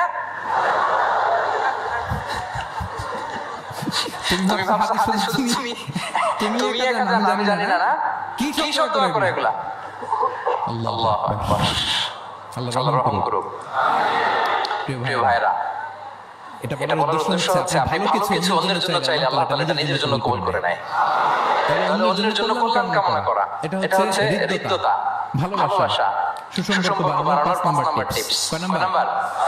আচ্ছা 6 নাম্বার টিপস হচ্ছে বিপদে কাউকে সাহায্য করা। কি করা? বিপদে সাহায্য করা। বিপদে যে সাহায্য করে সেই আসল বন্ধু, ঠিক কিনা? কাউকে যদি বিপদের সময় আপনি সাহায্য করেন, সে আজীবন মনে রাখবে আপনাকে। সে যদি কৃতজ্ঞ মানুষ হয়, ভালো মানুষ হয়, আজীবন আপনাকে মনে রাখবে, কখনো ভুলবে না। এবং বিষ্ণু ইসলাম বলেন, আল্লাহু ফি আউনিল আবদি মা দামাল আবদু ফি আউনি আখি। আল্লাহ তাআলা ততক্ষণ পর্যন্ত বান্দার সাহায্যে থাকে যতক্ষণ বান্দা তার ভাইয়ের সাহায্যে থাকে। তাহলে আপনি যদি আল্লাহর সাহায্য চান, আপনার কি করতে হবে বলেন তো? আপনার ভাইকে সাহায্য করতে হবে। আল্লাহু ফি আউনিল আবদি মা দামাল আবদু ফি আউনি আখি। খেয়াল করেন কথাটার ওজন কত বেশি। আল্লাহ ততক্ষণ বান্দার সাহায্যে থাকে যতক্ষণ বান্দা তার ভাইয়ের সাহায্যে থাকে। আমি আমার ভাইকে সাহায্য করলে আল্লাহর পক্ষ থেকে সাহায্য নাজিল হবে। আল্লাহ বলে, এই বনি আদম দাও দাও, তুমি দিলে আমি তোমারে দেব। উনফিক আলাইয়া, এই বনি আদম দাও, আমি তোমারে দেব। সুবহানাল্লাহ। আমরা অন্যদের দিতে চাই না, কিন্তু ওনার কাছ থেকে চাই। তাহলে আল্লাহর সাহায্য পাওয়ার প্রথম শর্ত হচ্ছে মানুষকে সাহায্য করা। কি বলেন? তাহলে 6 নাম্বার পারস্পরিক সম্পর্ক যে আমরা যত্ন নিব বলছি, এই যত্ন নেওয়ার 6 নাম্বার টিপস হচ্ছে, ভালোবাসা বাড়ানোর 6 নাম্বার টিপস হচ্ছে টু হেল্প ইন ডেঞ্জার, বিপদে সাহায্য করা। কি করা? নট নেসেসারিলি যে সবসময় টাকা দিয়ে সাহায্য করতে হবে। টাকা ছাড়া সাহায্য করা যায় না। সে জানে না কি করতে হবে, বললেন, পরামর্শ দিলেন, টাকা লাগলে কখনো টাকা দিলেন। নতুন আসছে কেউটা অনেক কিছু জানে না, ব্যবসা বাণিজ্য কোথায় কি, একটু বুদ্ধি পরামর্শ দিলেন। এটাও কিন্তু সাহায্য। যার যেভাবে সাহায্যের প্রয়োজন, যদি আপনি আপনার ভাইয়ের সাহায্যে থাকেন, আসমান থেকে আল্লাহর সাহায্য পাবেন। বিষ্ণু ইসলাম নবী হওয়ার আগে ওনার 5টা স্পেশাল কোয়ালিটি ছিল। কয়টা? এর মধ্যে দুইটাই পয়েন্টের সাথে যায়। সেটা হচ্ছে, আর এটা বলছে ওনার খোদ স্ত্রী, প্রথম স্ত্রী, বিষ্ণুর প্রথম স্ত্রীর নাম খাদিজাতুল কুবরা রাদিয়াল্লাহু তাআলা। কারো ব্যাপারে যদি সঠিক তথ্য জানতে চান, তার ওয়াইফকে নক করবেন, মানে তার স্ত্রীর কাছ থেকে রিপোর্ট নেবেন, আসলটা পেয়ে যাবেন। কয়েকটা জায়গায় নক করলে পাওয়া যায়। বড় সাহেবের তথ্য যদি জানতে চান, বড় সাহেবের দারোয়ানকে জিজ্ঞেস করেন, বড় সাহেবের ড্রাইভারকে জিজ্ঞেস করেন, বড় সাহেবের ঘরের কাজের বুয়াকে জিজ্ঞেস করেন, আর বড় সাহেবের বিবিকে জিজ্ঞেস করেন। এই চারজনকে জিজ্ঞেস করলেই বড় সাহেবের কোমর আসল তথ্য এদের কাছে পাওয়া যাবে। বিষ্ণু ইসলামের স্ত্রী আম্মা খাদিজা বলেন, বিষ্ণু ইসলামের 5টা গুণ ছিল নবী হওয়ার আগেই। এর মধ্যে একটা হচ্ছে ওয়াতাহমিলুল কাল্লা, তিনি মানুষের বোঝা বইয়ে দিতেন। সুবহানাল্লাহ বলবেন না? একদম লাঠি নিয়ে যাচ্ছে, ভারী, পিঠ কুঁজো হয়ে যাচ্ছে ব্যথায়, বিষ্ণু নিজের কাঁধে নিয়ে ওটা বহন করে দিতেন। ওয়াতাকসিবুল মাদুমা, অন্যের জন্য উপার্জন করতেন। নিজে ছাগল চড়ায় ওই টাকাগুলো যারা খেতে পায় না তাদের হাতে তুলে দিতেন। মা বা'সাল্লাহু নাবিয়্যান ইল্লা রাআল গানাম। পৃথিবীতে এমন কোন নবী নাই যে নবীরা ছাগল চড়ায় নাই। সাহাবারা বললেন, ওয়া ইয়া রাসূলুল্লাহ, হে নবী আপনিও? বিষ্ণু বলেন, কুনতু আরাহা লিকারারিতা লিআহলি মক্কা, আমি অল্প কিছু কিরাত, মানে অল্প কিছু পয়সার বিনিময়ে মক্কার লোকদের ছাগল চড়ায় দিতাম। He started his first career as a shepherd. রাখাল হিসেবে ক্যারিয়ার শুরু করেছিলেন, ইনকামের রাস্তা। আর আমরা কাজ ভাগাভাগি, এটা ছোট কাজ, এটা করব না, ওটা করব না। বিষ্ণু ইসলাম ছাগল চড়াতেন মরুভূমিতে, এবং এই উপার্জিত টাকাটা সুবিধাবঞ্চিত মানুষের হাতে তুলে দিতেন। চিন্তা করেন কি মানসিকতা ছিল বিষ্ণুনবী। তাহলে আপনি যদি কারোর সাথে হৃদ্যতা বাড়াতে চান, বিপদে এগিয়ে আসবেন, সাহায্য করবেন। তাহলে 6 নাম্বার হচ্ছে টু হেল্প ইন ডেঞ্জার, কেউ বিপদে পড়লে তার to extend hour helping hand to others, আমরা সাহায্যের হাত বাড়িয়ে দিব। পারা যাবে ইনশাআল্লাহ। কয়টা গেল? 7 নাম্বার হচ্ছে ভিজিটিং সিক, অসুস্থ ব্যক্তিকে ভিজিট করা। এটা অনেক বড় সওয়াবের কাজ, এবং এতে আপনার হৃদ্যতা বাড়বে, ওই লোক আপনাকে মনে রাখবে। বিষ্ণু ইসলাম উনি সকালবেলা রেগুলারলি 2টা কাজ করতেন। এক হচ্ছে মদিনার বাজার ভিজিট করতে যেতেন রাত্রি 10টা 10:30টার দিকে, আর ওই টাইমে উনি মদিনায় যদি কেউ অসুস্থ থাকতো তার বাসায় ভিজিট করতে যেতেন। আপনারা অসুস্থকে দেখতে জানতো না? যাবেন। বিষ্ণু ইসলাম কোন অসুস্থের কাছে গেলে তার মাথায় হাত দিয়ে দোয়া পড়তেন। তিনি পড়তেন, আল্লাহ আযহিবিন নাস, আল্লাহুম্মা রাব্বান নাস আযহিবিল বাস, ইশফি আনতা শাফি লা শিফা ইল্লা শিফাউক শিফা লা ইউগাদিরু সাকমা।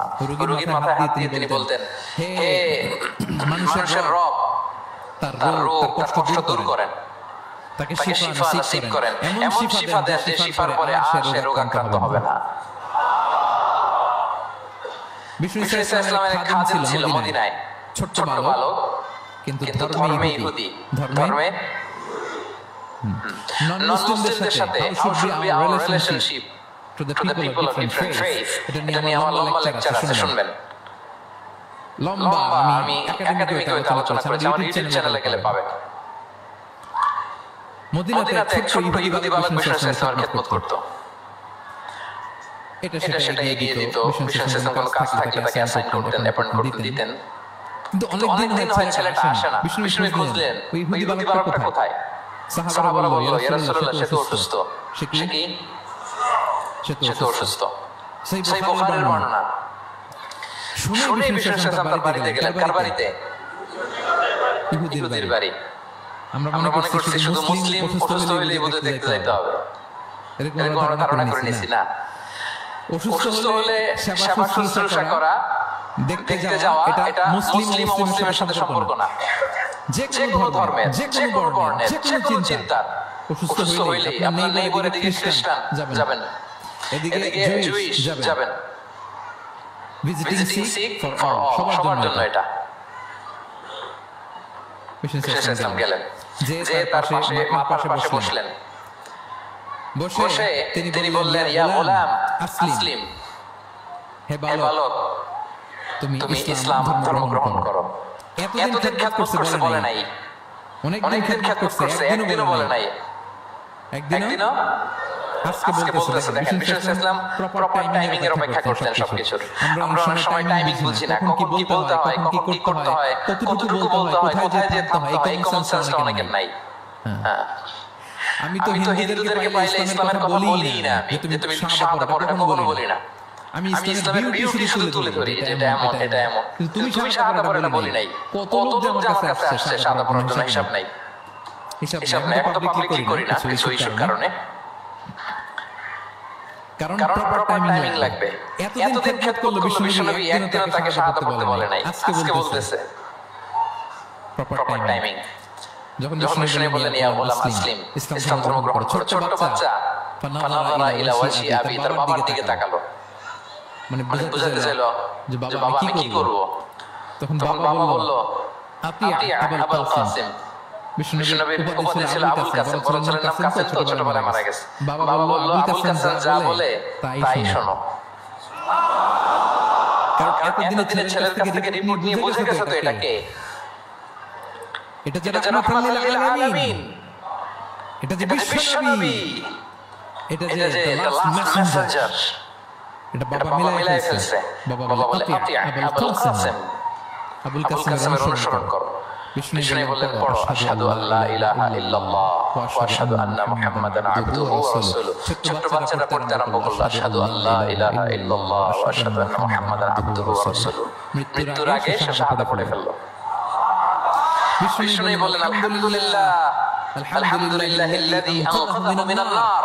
প্রশংসা সেই আল্লাহর যে একটু আগে জাহান্নামী হওয়ার কথা ছিল, তাকে মুহূর্তের মধ্যে জান্নাতি বানায় দিলেন। ভিজিটিং সিক্স, অসুস্থকে দেখতে যাওয়া। শুধু মুসলমান হলে দেখতে যাবেন নাকি? যে কোনো ধর্মের, যে কোনো ধর্মের দেখতে যাবেন, হৃদ্যতা বাড়বে। একদিন বিষ্ণু সাহাবাদেরকে বললেন, আজকে রোজা রেখেছো কে? নফল রোজা? আবু বকর রাদিয়াল্লাহু তাআলা আনহু তুলে বললেন, আমি। বিষ্ণু আবার জিজ্ঞেস করলেন, আজকে কোন মিসকিনকে খাবার খাইয়েছো কে? আবু বকর রাদিয়াল্লাহু বললেন, আমি। বিষ্ণু আবার বললেন, আজকে কোন জানাজায় শরীক হয়েছে এমন কেউ আছে? আবু বকর বললেন, আমি। বিষ্ণু বললেন, আজকে কোন অসুস্থকে ভিজিট করে আসছে এরকম কি কেউ আছে? আবু বকর বললেন, আমি। বিষ্ণু বললেন, মাজতামা'না ফি ইমরিইন ইল্লা দাখালাল জান্নাহ। এতগুলো গুণ যদি একটা ব্যক্তির মধ্যে থাকে, ওই ব্যক্তি তো জান্নাতি না হয়ে পারে না। ভিজিটিং সিক, অসুস্থকে দেখতে যাওয়া। যদি এটা করেন তাহলে আপনাদের পারস্পরিক হৃদ্যতা ভালোবাসা বাড়বে, এবং এটা জাতি ধর্ম বর্ণ নির্বিশেষে যে কোনো লোক অসুস্থ হলে আমরা ভিজিট করতে পারি, যাবেন, কিছু গিফট নিয়ে যাবেন, কমলা নিয়ে যাবেন। সাউথ আফ্রিকাতে তো দেখি আমি একেবারে ফ্রেশ ফ্রুট, সুবহানাল্লাহ। যেখানেই গেছি কোনো ফরমালিন নাই, তাজা টাটকা ফ্রেশ, এত সুন্দর স্মেল, এত সুন্দর টেস্ট এটা, আলহামদুলিল্লাহ। বস্তা ভরে ফল নিয়ে দেখতে যাবেন, পারা যাবে তো? 7 নম্বরে কি ছিল? ভুলে গেছি। ভিজিটিং 6, অসুস্থ কে দেখতে যাওয়া। পারবেন? কয়টা হইলো? আর বাকি রইলো কয়টা? কষ্ট হচ্ছে? মনোযোগ আছে না গেছে? তাকবীর পড়ুন, আল্লাহু আকবার।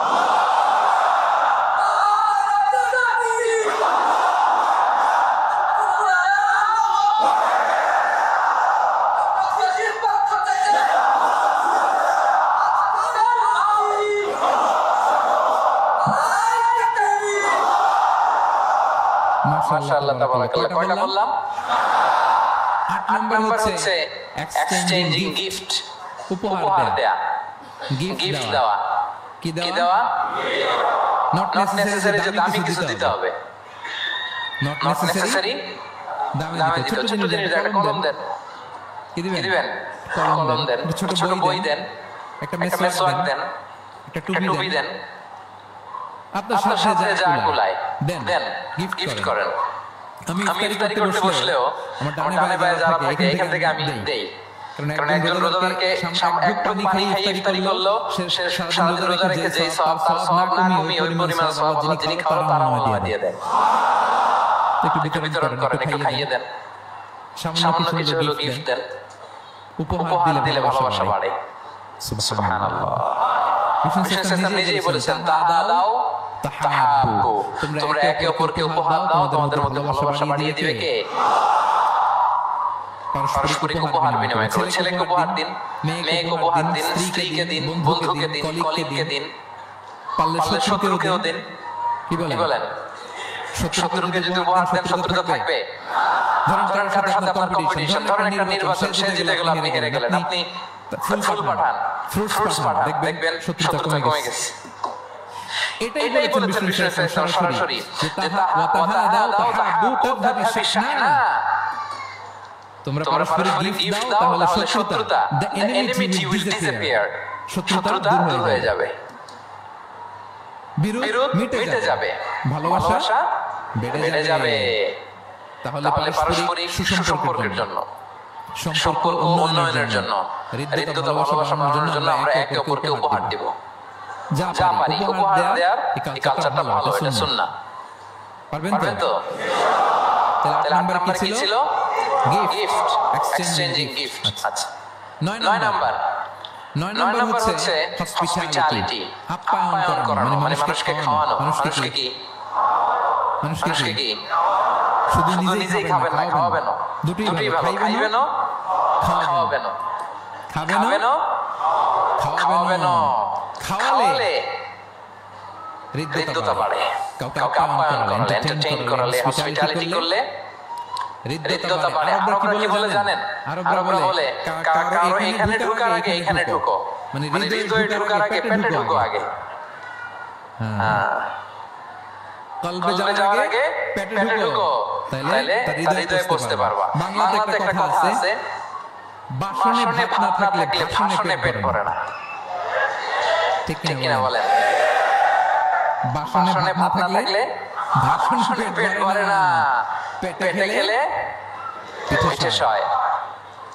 এজন্য আপ্যায়ন করানো, খাওয়ানো, এটা এমন একটা টেকনিক, আপনি কাউকে আপ্যায়ন করলে মুহূর্তেই তার মনটা, হৃদয়টা আপনার দিকে ছুটে যাবে। সুবহানাল্লাহ পড়েন। বিষ্ণু সাল্লাল্লাহু বলেন, মান কানা ইউমিনু বিল্লাহি ওয়াল ইয়াউমিল আখির ফালইউকরিম দাইফা, যে আল্লাহ বিশ্বাস করে এবং আখিরাতে বিশ্বাস করে সে যেন তার মেহমানকে সম্মান করে। মেহমান আপ্যায়ন করা সুন্নাহ, এটা সুন্নাহ। সেজন্য মেহমানকে আপ্যায়ন করে, সম্মান করে। অনেকে মেহমান আসলে খুশি হয়, বাসায় মেহমান আসছে, হায় রে কত ঝামেলা, আমাদের রিজিক নিয়ে টানাটানি। সে ভাবে যে তার রিজিকে ভাগ বসাতে মেহমান আসছে, আসলে না। মেহমান আল্লাহর পক্ষ থেকে মেহমানের রিজিক নিয়ে আপনার কাছে আসছে, সে আসার ফলে আপনাদের রিজিকে বরকত হয়ে গিয়েছে। সে আপনার রিজিক ভাগ করতে আসে নাই, তার রিজিক নিয়ে এসে আসছে। তার উসিলায় আপনার রিজিক বাড়ায় দিবে কে?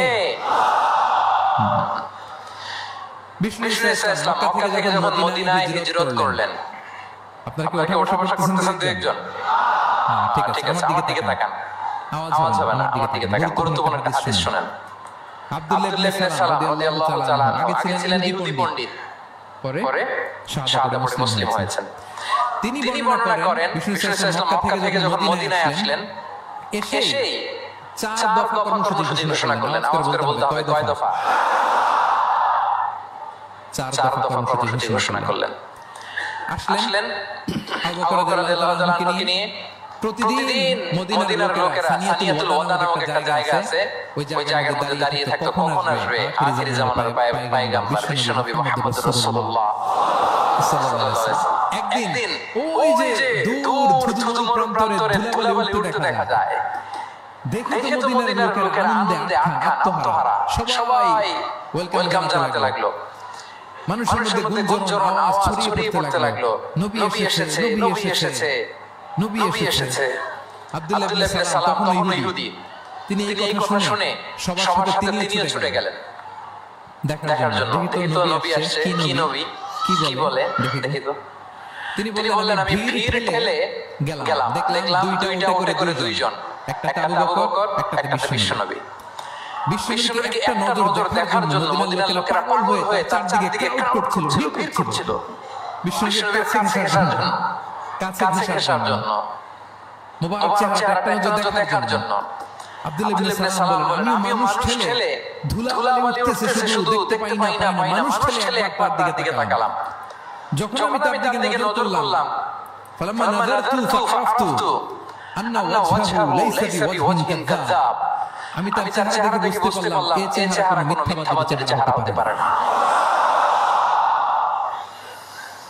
আল্লাহ, না জানি কত নূরানি ছিল বিশ্বনবীর চেহারা। বিশ্বনবীর কথা তো অনেক পরে, অনেকের চেহারা দেখেই শাহাদা পড়ে মুসলমান হয়েছে। একটা নূরের জ্যোতি বিশ্বনবীর চেহারা মোবারক থেকে সবসময় স্পার্ক করত। আল্লাহু আকবার।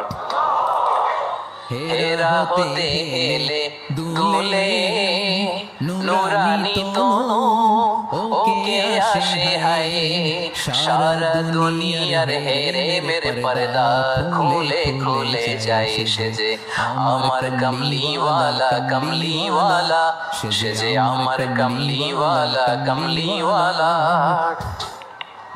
তার ভাবে বিভোর রাঙা পায়ের তলে পর্বত জঙ্গম টলমল টলে, তার ভাবে বিভোর রাঙা পায়ের তলে পর্বত জঙ্গম টলমল টলে। খুরমা খেজুর বাদাম জাফরানি ফুল ঝরে ঝরে যায় সে যে আমার কমলিওয়ালা, কমলিওয়ালা সে যে আমার।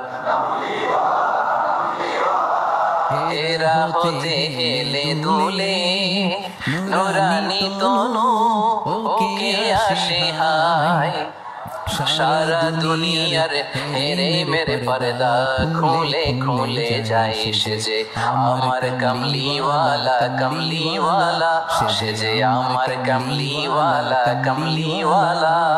আল্লাহু আকবার পড়েন। فلما نظرت إلى وجهه عرفت أن وجهه ليس بوجه كذاب।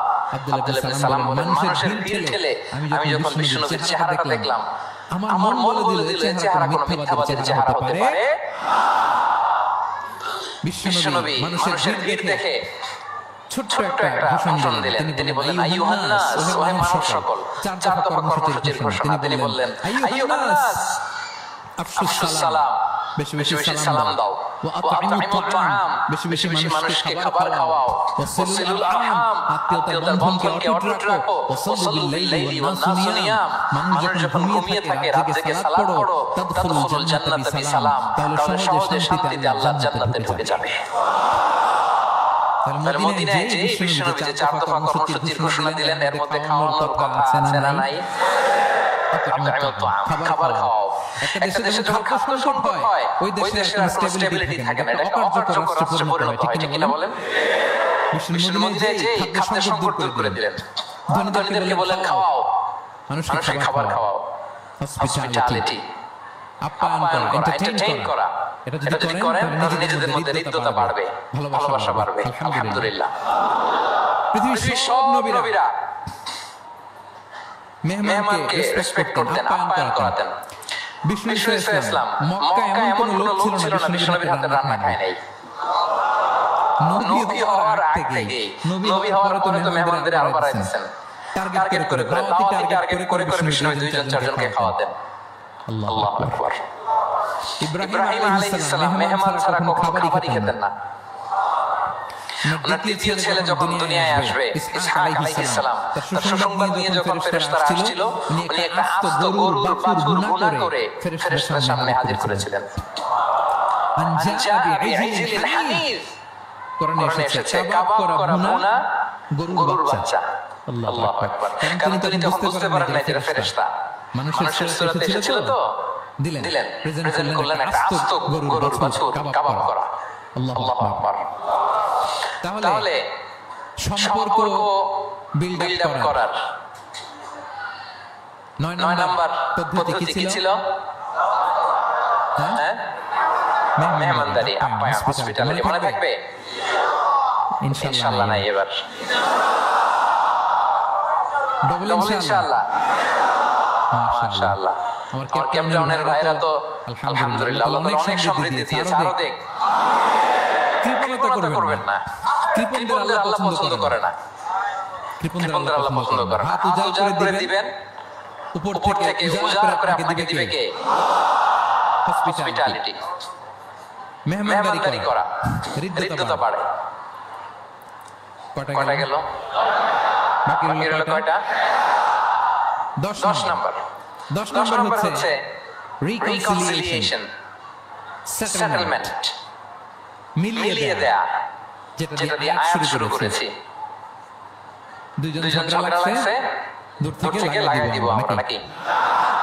অনেকে কিন্তু দূর থেকে মজা নেয়, ওই যে এটা লাগছে দুইটা আরো লাগুক, আরেকটু হাতাহাতি, ঘুষাঘুষি, কিলাকিলি, মারামারি, মামলা আছে না নাই? দূর থেকে অনেকে কি নেয়? মজা নেয়। এটা মুনাফিকের আলামত, এটা করবেন না। বরং আপনি মিলিয়ে দেওয়ার চেষ্টা করবেন। কয়েকটা জায়গায় মিথ্যা বলা যায়, এর মধ্যে একটা হচ্ছে মিলায়া দেয়া। একদিন বললেন, ভাই উনি তো আপনার ব্যাপারে খুব চমৎকার একটা কথা বললো, আমার ব্যাপারে এই লোক কি বলছে বলেন তো, কি বললো? তখন আপনি বললেন, আরে উনি তো বলতেছে আপনি নাকি এরকম খুব ভালো, এই সেই। সে তো খুশিতে পাকপাকো। বাহ, আমি তো এতদিন এটা খারাপ মনে করছিলাম। এত ঝগড়াঝাটি, বাইরে বাইরে আমার প্রশংসা করে আলহামদুলিল্লাহ, ভালো, দেখি কি হয়। ওরে যে আবার একদিন বললেন, আরে ভাই ওনার সাথে দেখা, কথা প্রসঙ্গ তো আপনার ব্যাপারে বলতে যে বললো আপনি নাকি এরকম করছিলেন, ভালো একটা কাজ। সে অবাক হয়ে যাবে, দেখবেন যে এরপরে দুজনের যখন রাস্তা দেখা হয়ে গেছে, একে অপরকে সালাম দিয়ে ফেলতেছে, মুসাফা করে ফেলতেছে, কথা বলতেছে, কোন একটা ইস্যু ধরে তারা মিলে যাওয়ার চেষ্টা করতেছে। কারণ দুইজনের মধ্যে হৃদ্যতা আগে থেকেই তো হৃদয়টা কোল্ড ডাউন হয়ে আছে, ঠিক কিনা বলেন? আরে মধ্যস্থতা করেছেন কে? আপনি মধ্যস্থতা করছেন। রিকনসিলিয়েশন, মিলায়া দিবেন। তাহলে ঝগড়া লাগলে সেটাকে আমরা কি করব? মিলায়া দিব, সেটেলমেন্ট করে দিব। আল্লাহ বলেন, ফাত্তাকুল্লাহ ওয়া আসলিহু যাতা বাইনিকুম। আল্লাহরে ভয় করো আর নিজেদের মধ্যে বিরোধ হলে এটা উস্কে দিও না, মিলিয়ে দাও। কি করো? মিলিয়ে দাও। একটা অত্যন্ত জরুরি হাদিস বলছি, মনোযোগ দিয়ে শুনুন, এটা বলে শেষ করব। বিষ্ণু ইসলাম একবার সাহাবাদেরকে বলেন, আলা উখবিরুকুম বিআফদাল মিন দারাজাতি সিয়ামি ওয়াস সালাতি ওয়াস সাদাকা। সাহাবাদের বলেন, ও সাহাবারা, নামাজের চেয়েও, রোজার চেয়েও, দান খয়রাতের চেয়েও একটা বড় ইবাদত আছে। এটা কি আমি তোমাদের বলবো না? সাহাবারা তো অবাক, নামাজের চেয়েও বড় ইবাদত, রোজার চেয়েও বড়, দানের চেয়েও বড়। সাহাবারা বলেন, অবশ্যই হে নবী, হ্যাঁ আপনি বলেন সেটা কি? বিষ্ণু ইসলাম বললেন, ইসলাহু যাতিল বাইন, বিবাদমান দুই গ্রুপকে মাঝখান দিয়ে যে মিলিয়ে দেয়া। নামাজের চেয়েও বড়, রোজার চেয়েও, সাদাকার চেয়েও বড়, মিলায়া দাও। আমরা মনে করি সেজদা দিতে দিতে কপালে দাগ ফেলে দিয়েছি, এটাই তো বড় ইবাদত। এটা তো নিঃসন্দেহে বড় ইবাদত। আমরা মনে করি হজ করতে করতে শেষ করে ফেলতেছি, এটাই বড় ইবাদত। জিকির করতে করতে আমরা দিন-রাত এক করে ফেলতেছি, এগুলো তো নিঃসন্দেহে ইবাদত। কিন্তু দুই ভাই বিবাদমান দুই গ্রুপের মধ্যে আপনি যদি মিলিয়ে দেন, এগুলো নফল রোজা, নফল দান, নফল সালাতের চেয়ে বেশি সওয়াবের কাজ করেন। সুবহানাল্লাহ। তাহলে এখন পকেটে যদি দুই গ্রুপকে লাগতে দেখেন কি করবেন? তারা যাবে। এদিকে দুই চারজন উঠছেন কেন আপনারা? আমি কি এখন উঠছি? ওয়াশরুমে যাবে না? আর 2 মিনিট বসেন। তাহলে বিবাদমান দুই পক্ষকে মিলিয়ে দেয়া অনেক বড় সওয়াবের কাজ। বিষ্ণু ইসলাম নিজেই এই কাজটা করতেন। আমার ক্যাপ্টেনের ভাইরা মিলিয়ে দিতেন। সেই বুখারীতে একটা বাব আছে, বাবু কওলিল ইমাম ইযহাবু বিনা নুসলিহ বাইনাহুম। বিষ্ণু ইসলাম ঝগড়া দেখলে বলতেন ইযহাবু বিনা, আমাকে নিয়ে যাও, নুসলিহ বাইনাহুম, মিলিয়ে দেব। কুবা পল্লীতে একবার দুই সাহাবীদের গ্রুপ ঝগড়া লাগছে। দুই সাহাবীর গ্রুপ ঝগড়া লাগছে। কুবা পল্লীতে বিষ্ণু ইসলাম বললেন, কোথায় ঝগড়া? কুবায়। বিষ্ণু বলেন ইযহাবু বিনা, ঝামেলা কি আমরা নিয়ে যাও, নুসলিহ বাইনাহুম, মিলাই দিব। সুবহানাল্লাহ। He was a very good mediator. মধ্যস্থতা করতেন, চমৎকার বিশ্বনবী। বিবাদমান দুই পক্ষকে মিলিয়ে দিতেন। আউস খাজরাজের 100 বছরের যুদ্ধ বিশ্বনবী মিলাই দিয়েছেন। সুবহানাল্লাহ পড়েন। তাহলে মধ্যস্থতা করা যাবে? হ্যাঁ, মধ্যস্থতা করবেন, মিলিয়ে দিবেন নাকি লাগাই দিবেন? আগুন লাগলে ঘি ঢালবেন, তেল ঢালবেন, কি ঢালবেন? মনে থাকবে? তাহলে যে আয়াত দিয়ে শুরু করেছিলাম সে আয়াত দিয়ে শেষ করি। ইন্নামাল মুমিনুনা ইখওয়া, বিশ্বাসীরা ভাই ভাই। ফাসলিহু বাইনা আখাওয়াইকুম, ভ্রাতৃত্বের মধ্যে বিবাদ হলে কি করো? মিলিয়ে দাও। কারণ তোমরা হচ্ছে ইখওয়াতুন ফিদ্দীন, দিনী ভাই, আর দিনী ভাইয়েরা এক দেহ এক প্রাণ। এক দেহ ফাত্তাকুল্লাহ, আল্লাহকে ভয় করো, লাআল্লাকুম তুরহামুন, রহমতের বাড়ি ধারা নাযিল করবে কে? তাহলে সম্মানিত সুধী, আমাদের এই ভেঙে যাওয়া ভঙ্গুর সম্পর্কগুলোকে যেন আমরা জোড়া লাগাই। আমাদের পারস্পরিক হৃদ্যতা, ভালোবাসা, এগুলো বাড়ানোর জন্য ইসলামের দেয়া 10টা ফর্মুলা আজকে বলেছি, এগুলো যেন আমরা আমল করি। পারা যাবে? দেখি কয়জনের মনে আছে? 1 নাম্বার কি ছিল? 2 নাম্বার মুচকি হাসি, 3 number welcome, 4 number appreciation, 5 number শুভকামনা, ওয়েল উইশিং, 6 নাম্বার বিপদে সাহায্য করা, হেল্প দেন, 7 নাম্বার অসুস্থকে দেখতে যাও, visiting sick, 8 number exchanging gift উপহার দেয়া, 9 নাম্বার হসপিটালিটি মানে মেহমানদারি, 10 নাম্বার লাগিয়ে দেওয়া। মনে থাকবে? কয়দিন? সারা জীবন। আল্লাহ তাআলা আমাদের সম্পর্কগুলোকে মজবুত করুক। তো পৃথিবীতে সবচেয়ে 365 দিনের মধ্যে শ্রেষ্ঠ দিন কোনটা? আরাফার দিন। কোন দিন? কথা বলেন। হজে যারা গিয়েছেন আরাফার দিন দেখেছেন না? ইজারা রেদা করে আমরা লাব্বাইক আল্লাহুম্মা লাব্বাইক। এটা সারা বছরের মধ্যে শ্রেষ্ঠ দিন। আল আরাফা, আল হজ্জ আরাফা। আরাফাটাই হজ। কেউ যদি আরাফার দিনে থাকতে পারে তার হজ হয়ে গেছে, আলহামদুলিল্লাহ। আর হজে সব করেছে, আরাফা করে নাই, হজ হবে না। কথা বলেন, হজ হবে? তার মানে বছরের শ্রেষ্ঠ দিন আরাফার দিন। এদিন আল্লাহ এত সংখ্যক বান্দাকে একসাথে ক্ষমার ঘোষণা দেন, বছরের কোন দিন এত মানুষকে ক্ষমা করেন না। আবার শয়তান ওই দিনে এতটা লাঞ্ছিত বোধ করে, এতটা অপমান বোধ করে, বছরের কোন দিন শয়তান এত অপমানিত হয় না। এজন্য বিশ্বনবী বলেছেন খায়রুদ দুআ দুআ ও আরাফা, সবচাইতে শ্রেষ্ঠ দোয়া আরাফার দিনের দোয়া। বিশ্বনবী আরাফার দিনে একটা দোয়া আমি করি, আমার আগে সব নবীরা এই দোয়াটা করতেন। দোয়াটা হলো লা ইলাহা ইল্লাল্লাহ ওয়াহদাহু লা শারীকা লাহু লাহুল মুলকু ওয়া লাহুল হামদু ওয়া হুয়া আলা কুল্লি শাইইন কাদির। সুবহানাল্লাহ। মুখস্থ আছে না দোয়াটা? এটা পড়বেন। বিশ্বনবী আরাফার ময়দানে এই দোয়াটা পড়তেন। তাহলে বুঝা গেল বছরের সব দিন সমান না। সব দিন সমান? বছরের সবচেয়ে শ্রেষ্ঠ দিন হচ্ছে আরাফার দিন। কোন দিন?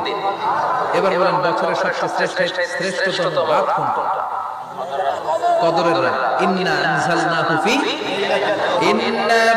আনজালনাহু ফি লাইলাতিল কদরি ওয়া মা আদরাকা মা লাইলাতুল লাইলাতুল কদরি খায়রুম মিন আলফি শাহর, হাজার মাসের চেয়ে সেরা। ওই রাতে ইবাদত করলে হাজার মাস যাবত ইবাদত করলে যেই সওয়াব, ওই পরিমাণ সওয়াব আমলনামায় তুলে দিবে কে? আল্লাহ।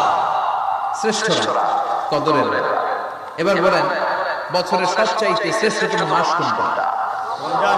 শাহরু রমাদান আল্লাযী উনজিলা ফীহিল কুরআন, যে মাসে কোরআন নাযিল হয়েছে এই মাসের চেয়ে শ্রেষ্ঠতম মাস থাকতে পারে? চিল্লায় বলেন থাকতে পারে? তার মানে বছরের শ্রেষ্ঠ দিন আরাফার দিন, বছরের শ্রেষ্ঠ রাত কদরের রাত, বছরের শ্রেষ্ঠতম মাস রমজান মাস। এবার বলেন সপ্তাহের মধ্যে শ্রেষ্ঠতম দিন কোনটা? বিশ্বনবী বললেন সাইয়্যিদুল আইয়াম, leader of the all days in the week. সপ্তাহের যতগুলো দিন আছে 7টা দিনের সর্দার হচ্ছে ইয়াউমুল জুমআ, জুমার দিন। চিল্লায় পড়েন আল্লাহু আকবার। তার মানে বছরের শ্রেষ্ঠ দিন আরাফার দিন, বছরের শ্রেষ্ঠ রাত কদরের রাত, শ্রেষ্ঠ মাস রমজান মাস। আর 7 দিনের মধ্যে শ্রেষ্ঠতম দিন হচ্ছে জুমার দিন। কোন দিন? এই সূরাতুল জুমআ নিয়ে আমরা কথা শুনবো ইনশাআল্লাহ। এটা সাধারণ দিন নয়, ফিহি খালাকাল্লাহু আদম।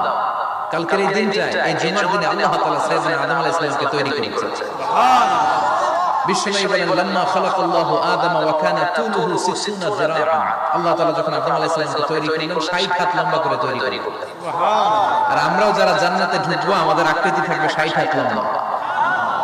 মজা করে সুবহানাল্লাহ বলতে পারলেন না? আল্লাহ সাইয়েদনা আদমকে তৈরি করলেন এই জুমার দিনে। আবার সাইয়েদনা আদম আলাইহিস সালামকে পৃথিবীর বুকে তিনি পাঠিয়ে দিয়েছিলেন এই জুমার দিনে। সুবহানাল্লাহ। কুল নাহবিতু মিনহা জামিআ, O Adam go down with your wife, তোমার স্ত্রী হাওয়াকে নিয়ে পৃথিবীতে নাও। সাইয়েদনা আদম আলাইহিস সালামকে আল্লাহ তাআলা পাঠিয়েছিলেন শ্রীলঙ্কার একটা পাহাড়ে, অ্যাডামস পিক। ওখানে ঐতিহাসিকভাবে প্রমাণিত, এটা হাদিসে নেই, কুতুবুত তারিখে এসেছে। শ্রীলঙ্কায় একটা পাহাড় আছে, কলম্বো থেকে অনেক দূর। ওই পাহাড়ের চূড়ায় সাইয়েদনা আদম আলাইহিস সালামের ফুটপ্রিন্ট আছে। ফুটপ্রিন্ট মানে পায়ের ছাপ। সুবহানাল্লাহ পড়ো। এটারে বলে ফিঙ্গারপ্রিন্ট। এটারে কি বলে? পায়ের গুলারে একজনের আঙ্গুলের ছাপের সাথে একজনের আঙ্গুলের ছাপের মিল নাই। শুধু তাই না, আমার এই আঙ্গুলের সাথে এই আঙ্গুলের ছাপের কোনো মিল নাই। আয়াহসাবুল ইনসানু আল্লান নাজমা ইযামা বালা কাদিরিনা আলা আন নুসাওয়িয়া বানানা। আল্লাহ বলেন গোলাম তুমি মনে করেছো তোমার হাড্ডি গুড্ডি পচে যাবে, তোমাকে আমি একত্রিত করে আবার বানাতে পারবো না? বানানো তো অনেক দূরের কথা, আমি তো তোমার আঙ্গুলের ছাপগুলো সংরক্ষণ করে রেখেছি। চিল্লায় বলেন আল্লাহু আকবার। 1880 সালে স্যার ফ্রান্সিস গালটন নামে একজন বিজ্ঞানী, তিনি আবিষ্কার করেছেন যে আমাদের আঙ্গুলের ছাপগুলো আলাদা, ফিঙ্গারপ্রিন্ট আলাদা। এই 10টা আঙ্গুলের একটার সাথে আরেকটার কোনো মিল নেই।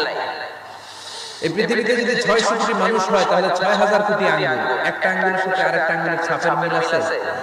যারা সিগনেচার দিতে পারে না এরা কি দেয়? টিপসই দেয়। সুবহানাল্লাহ। কি ম্যাজিক আল্লাহ আঙ্গুলে রেখে দিয়েছে, একটা আঙ্গুলের ছাপের সাথে আরেকটা আঙ্গুলের ছাপের মিল নেই। এখন এই বায়োমেট্রিক অথেন্টিকেশনের জন্য অনেক জায়গা দিতে হয়। ইমিগ্রেশন পাস করবেন, গিভ ইউর ফিঙ্গারপ্রিন্ট। ভিসা করবেন, Schengen visa, European visa, provide your fingerprint first. Canadian এমবাসিতে গিয়েছিলাম, সব আঙ্গুলের আলাদা আলাদা ফিঙ্গারপ্রিন্ট রেখেছে। এখন এটা অথেন্টিকেশনের জন্য সিকিউরিটি পারপাস খুব গুরুত্বপূর্ণ। কিন্তু 1500 বছর আগে, 1880 মানে কি 200 বছর না, 200 বছর আগে বিজ্ঞানীরা আবিষ্কার করলো। 1500 বছর আগে সূরাতুল কিয়ামার ভিতরে ফিঙ্গারপ্রিন্টের কথা বলেছে কে?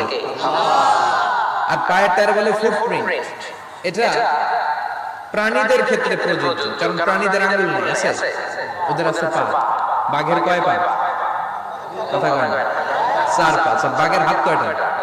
হাত না, ওদের পা।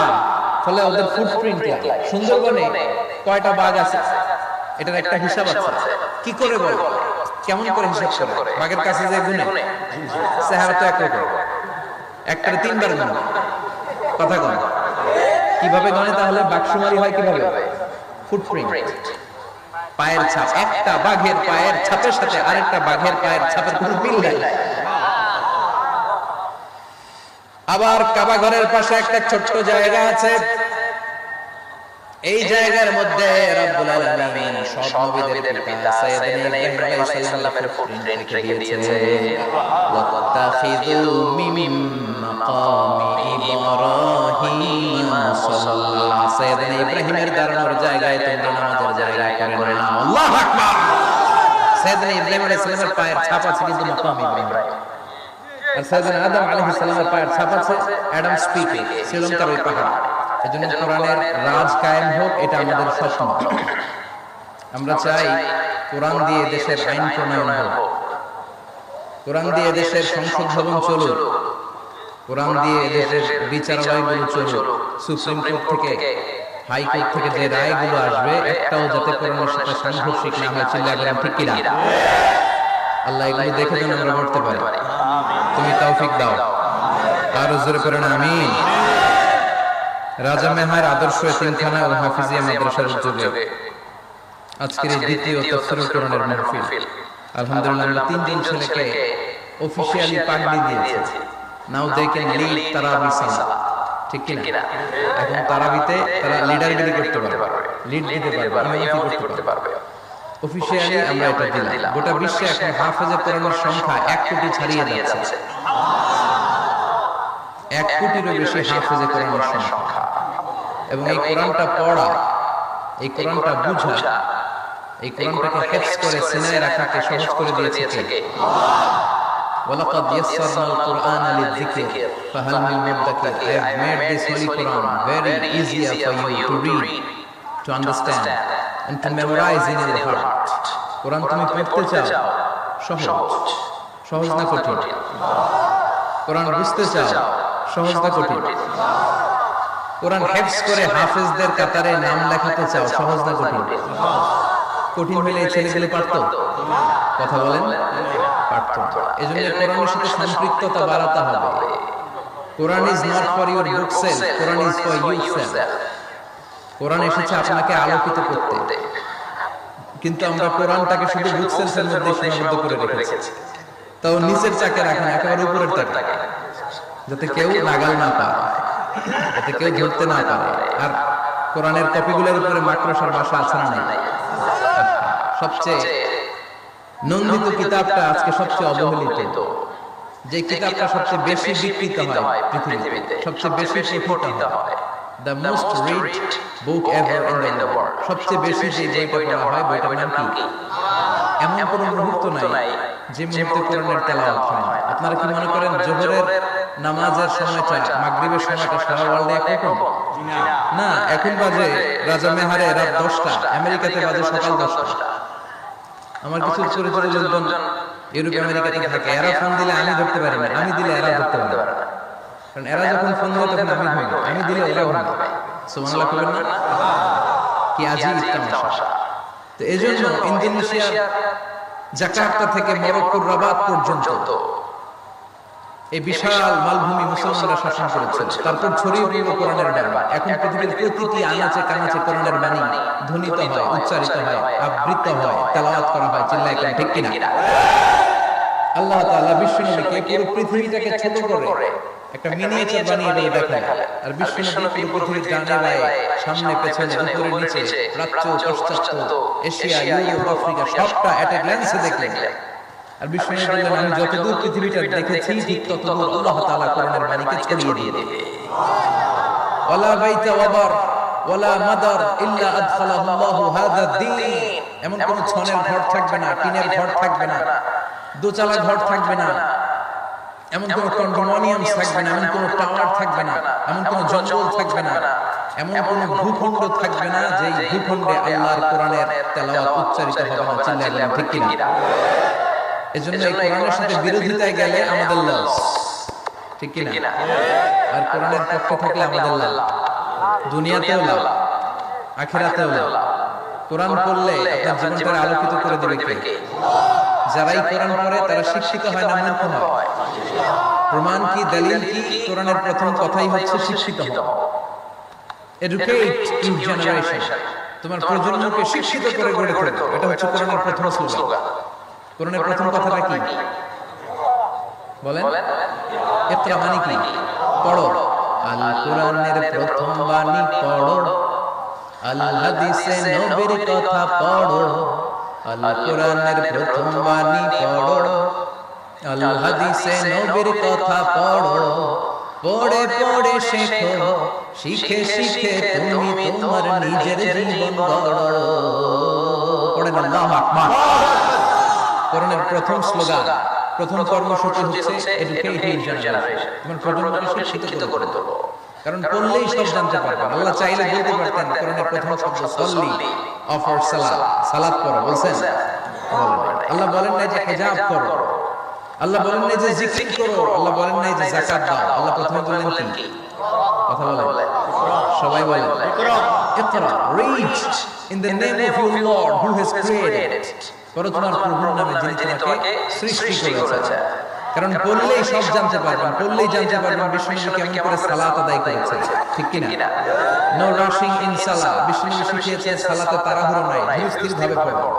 তো এটা যদি আপনি পড়াশোনা না করেন জানতে পারবেন বিষ্ণু কেমন করে সিয়াম অফার করেছেন, যাকাত কেমন করে দিয়েছেন। যাকাত will be taken from the richer section of the society and it will be distributed to the poorer people of the society. ধনীদের থেকে নিয়ে গরিবদের দিয়ে দাও। রাস্তার এক পাশে গাছতলা আর এক পাশে পাঁচতলা, এটা ইসলাম সহ্য করে না, যেটা ঠিক কিনা? আপনি যদি না পড়েন জানতে পারবেন। হিজাব করতে হবে। A woman should cover her whole body except his hand and his face. তার চেহারা আর হাত ছাড়া সবটা ঢেকে রাখতে হবে। উত্তম হচ্ছে চেহারাও ঢেকে রাখা, কারণ চেহারা হচ্ছে সৌন্দর্যের রাজধানী, ক্যাপিটাল অফ দ্য বিউটি, ঠিক কি না? চেহারা দেখলে বোঝা যায় একটা নারী কতটা সুন্দর, তার সৌন্দর্য, তার বিউটি, তার চেহারার সবকিছু একটা গ্ল্যান্সে দেখলে বোঝা যায়। তো এইজন্য আপনি যদি না পড়েন আপনি জানতে পারবেন না যে আপনার মেয়েকে কিভাবে আপনি শালীন পোশাকে বড় করবেন। বিশ্বনবী বলেছেন খুযু আন্নী মানাসিকাকুম, আমার থেকে হজের নিয়মগুলো জেনে নাও। রুকুল হাজারুল আসওয়াদ, কাবা ঘরের চারটা কর্নারের একটা কর্নারে একটা ব্ল্যাক স্টোন আছে। ব্ল্যাক স্টোন, আল হাজার আল আসওয়াদ, কালো পাথর। এটাতে কিস করা সুন্নাত, চুমু দেয়া সুন্নাত। এটা জান্নাতের পাথর। নূহ আলাইহিস সালামের বন্যার সময় পাথরটা হারিয়ে যায়, পরে এটাকে জাবালে আবু কুবাইস থেকে এনে আবার সেট করা হয়।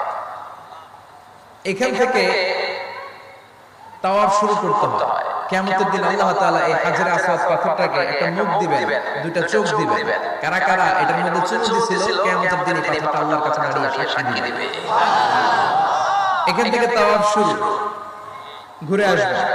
7টা রাউন্ড দেওয়ার পর আপনার এক তাওয়াফ হবে। এই যে বিশ্বনবী বলেন খুযু আন্নী মানাসিকাকুম, আমার কাছ থেকে হজের নিয়ম শিখে নাও। আপনি না করলে শিখতে পারবেন?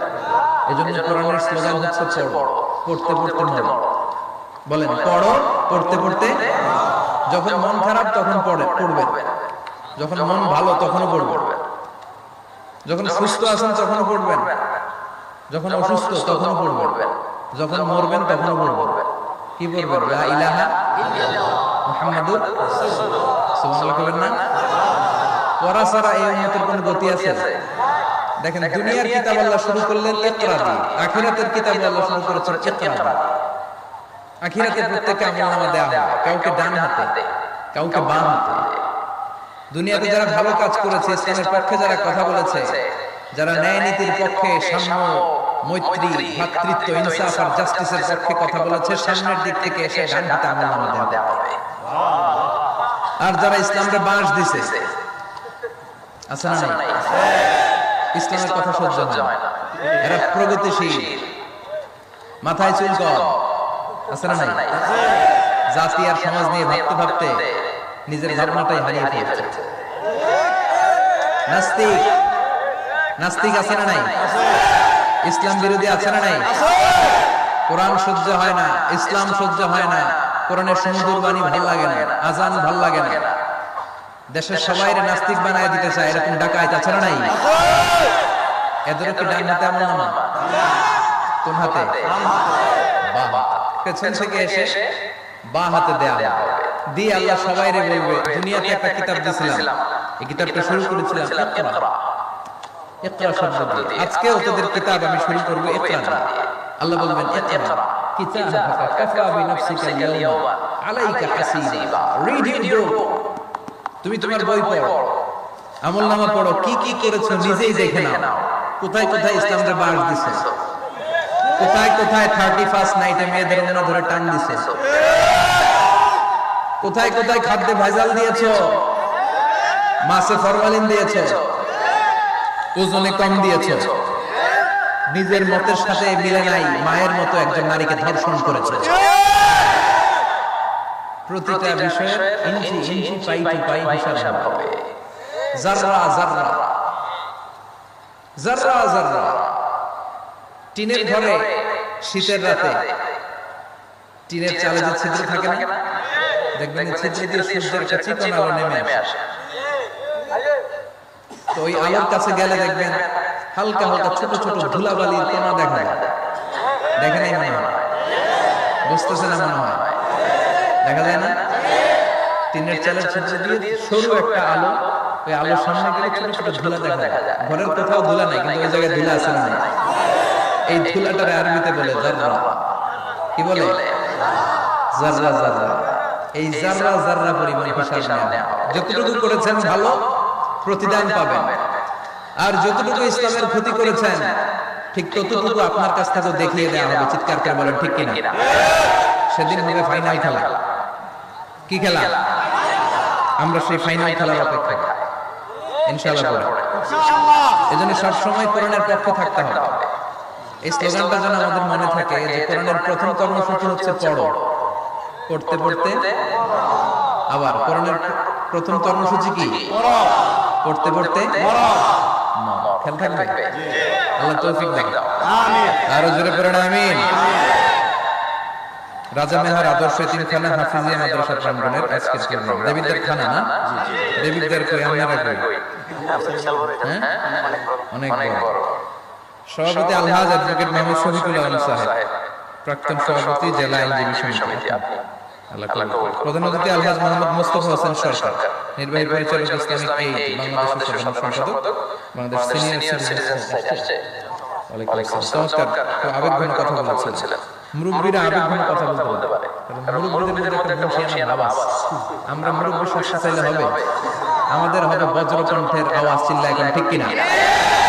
আমাদের এক একটা স্লোগান আর তাকবীরের আওয়াজ আকাশ বাতাস চন্দ্র সূর্য ভেদ করে আল্লাহ আরো সূর্যের ধাক্কা লেগে যায়। কথা কয় না? আমাকে রেখেছেন প্রধান বক্তা, আমার আগে কথা বলেছেন আলোনা বেলাল হোসেন হেলালি, সমুদ্র কণ্ঠে কথা বলে। নিশ্চয়ই আপনারা কোরআন থেকে অনেক কথা শুনেছেন। সম্মানিত ভাইরা, আমাদের বর্তমান পৃথিবীর অবস্থা হচ্ছে এই, আমরা খুব ব্যস্ত সবাই। ব্যস্ত না? সময় নাই, অনেক ব্যস্ত। আমরা যে পৃথিবী থেকে চলে যাব এটা ভাববারও সময় নাই, আল্লাহর সময় দেওয়ার সময়টাও নাই। আমাদের স্পিরিচুয়ালিটি, আমাদের মোরালিটি, আমাদের ethical level is going down. আমাদের আধ্যাত্মিকতা, নৈতিকতা, আল্লাহর প্রতি আস্থা এবং অগাধ বিশ্বাস দিন দিন যাচ্ছে নিচের দিকে। তার বিপরীতে আমাদের গ্রিড, আমাদের জেলাসি, আমাদের অ্যারোগেন্স, আমাদের ego is going up, it's increasing day after day. আমাদের অহংকার, আমাদের দুনিয়ার লোভ, আমাদের দাপট দেখানোর মেন্টালিটি, এগুলো দিন দিন উপরের দিকে যাচ্ছে। এই তাফসীর মাহফিলগুলো অ্যারেঞ্জ করার মূল উদ্দেশ্য হচ্ছে এই সিকোয়েন্সটাকে ঘুরিয়ে দেয়া, অর্থাৎ আমাদের আধ্যাত্মিকতা যেন বাড়ে, কোরআনের টাচে এসে আমরা যেন আল্লাহ আল্লাহ হতে পারি। কথা বলেন, আমরা আল্লাহ আল্লাহ হতে এসেছি আজকে। কি হতে? সবাই বলেন আল্লাহ তুমি আল্লাহ আল্লাহ হিসেবে কবুল করো। আজকের মাহফিলটারে আমাদের নাজাতের ওসিলা বানাও। এই মাহফিলের ওসিলা আশেপাশে যত কবরস্থান আছে মুর্দাগান তুমি মাফ করো। কবরগুলো জান্নাতের টুকরা বানাও। আসুন আমরা অফিশিয়ালি আল্লাহকে একটা থ্যাঙ্কস দেই, ধন্যবাদ দেই যে আল্লাহ তাআলা আমাদেরকে আজকে এরকম চমৎকার পরিবেশে আসার বসার তৌফিক এনায়েত করলেন। আমরা পড়ে নিচ্ছি কালিমাতুশ শুকর, আলহামদুলিল্লাহ। সবাই পড়েন রব্বানা লাকাল হামদ, হামদান কাসীরান তাইয়িবান মুবারাকান ফীহি ইয়া রাব্বি লাকাল হামদু কামা ইয়ানবাগি লিজালালি ওয়াজহিকা ওয়া আযীমি সুলতানিকা। লাকাল হামদু বিল ঈমান, লাকাল হামদু বিল ইসলাম, লাকাল হামদু বিল কুরআন। আজকের মাহফিলে এসে খুশি না বেজার? কম না বেশি?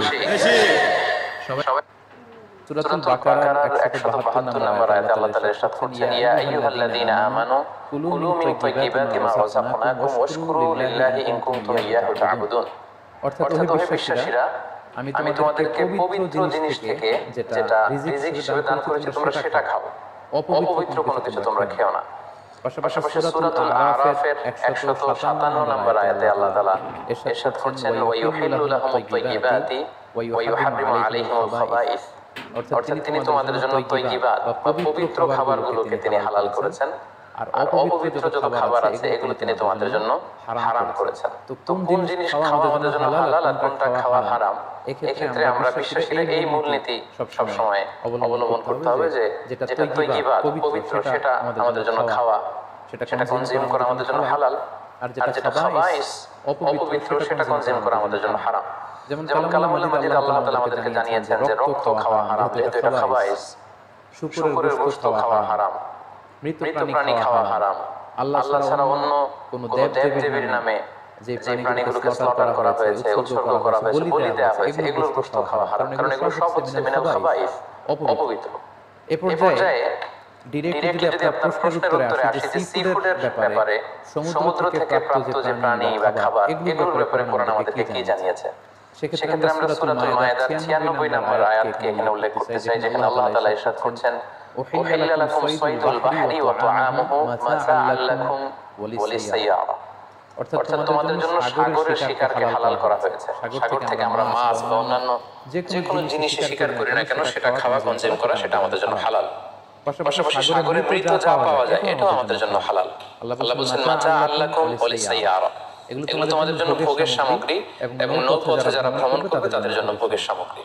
রাইসুল মুফাসসিরিন আব্দুল্লাহ ইবনে আব্বাস রাদিয়াল্লাহু তাআলা আনহু এই আয়াতের তাফসীরে সাইদুল বাহর বলতে তিনি বুঝিয়েছেন জীবিত তোমরা সাগর থেকে যেটাকে শিকার করো সেটা তোমাদের জন্য খাওয়া যায়। আর ওয়া তা'আমুহু দ্বারা তিনি উদ্দেশ্য নিয়েছেন মৃত, অর্থাৎ সাগর থেকে প্রাপ্ত যে কোনো প্রাণী, জীবিত হোক কিংবা মৃত হোক, যেভাবে আমরা আহরণ করি না কেন সেটা খাওয়া আমাদের জন্য হালাল। তার মানে সি ফুডের ব্যাপারে কোরআনের দিক নির্দেশনা হচ্ছে সাগর থেকে প্রাপ্ত জলজ যত ধরনের প্রাণী আছে সেটা চাই জীবিত হোক কিংবা মৃত হোক, সেটাকে আল্লাহ তাআলা আমাদের জন্য খাওয়া হালাল করে দিয়েছেন। প্রিয় বোন, এবার যদি আমরা সুন্নাহর দিকে তাকাই তাহলে দেখব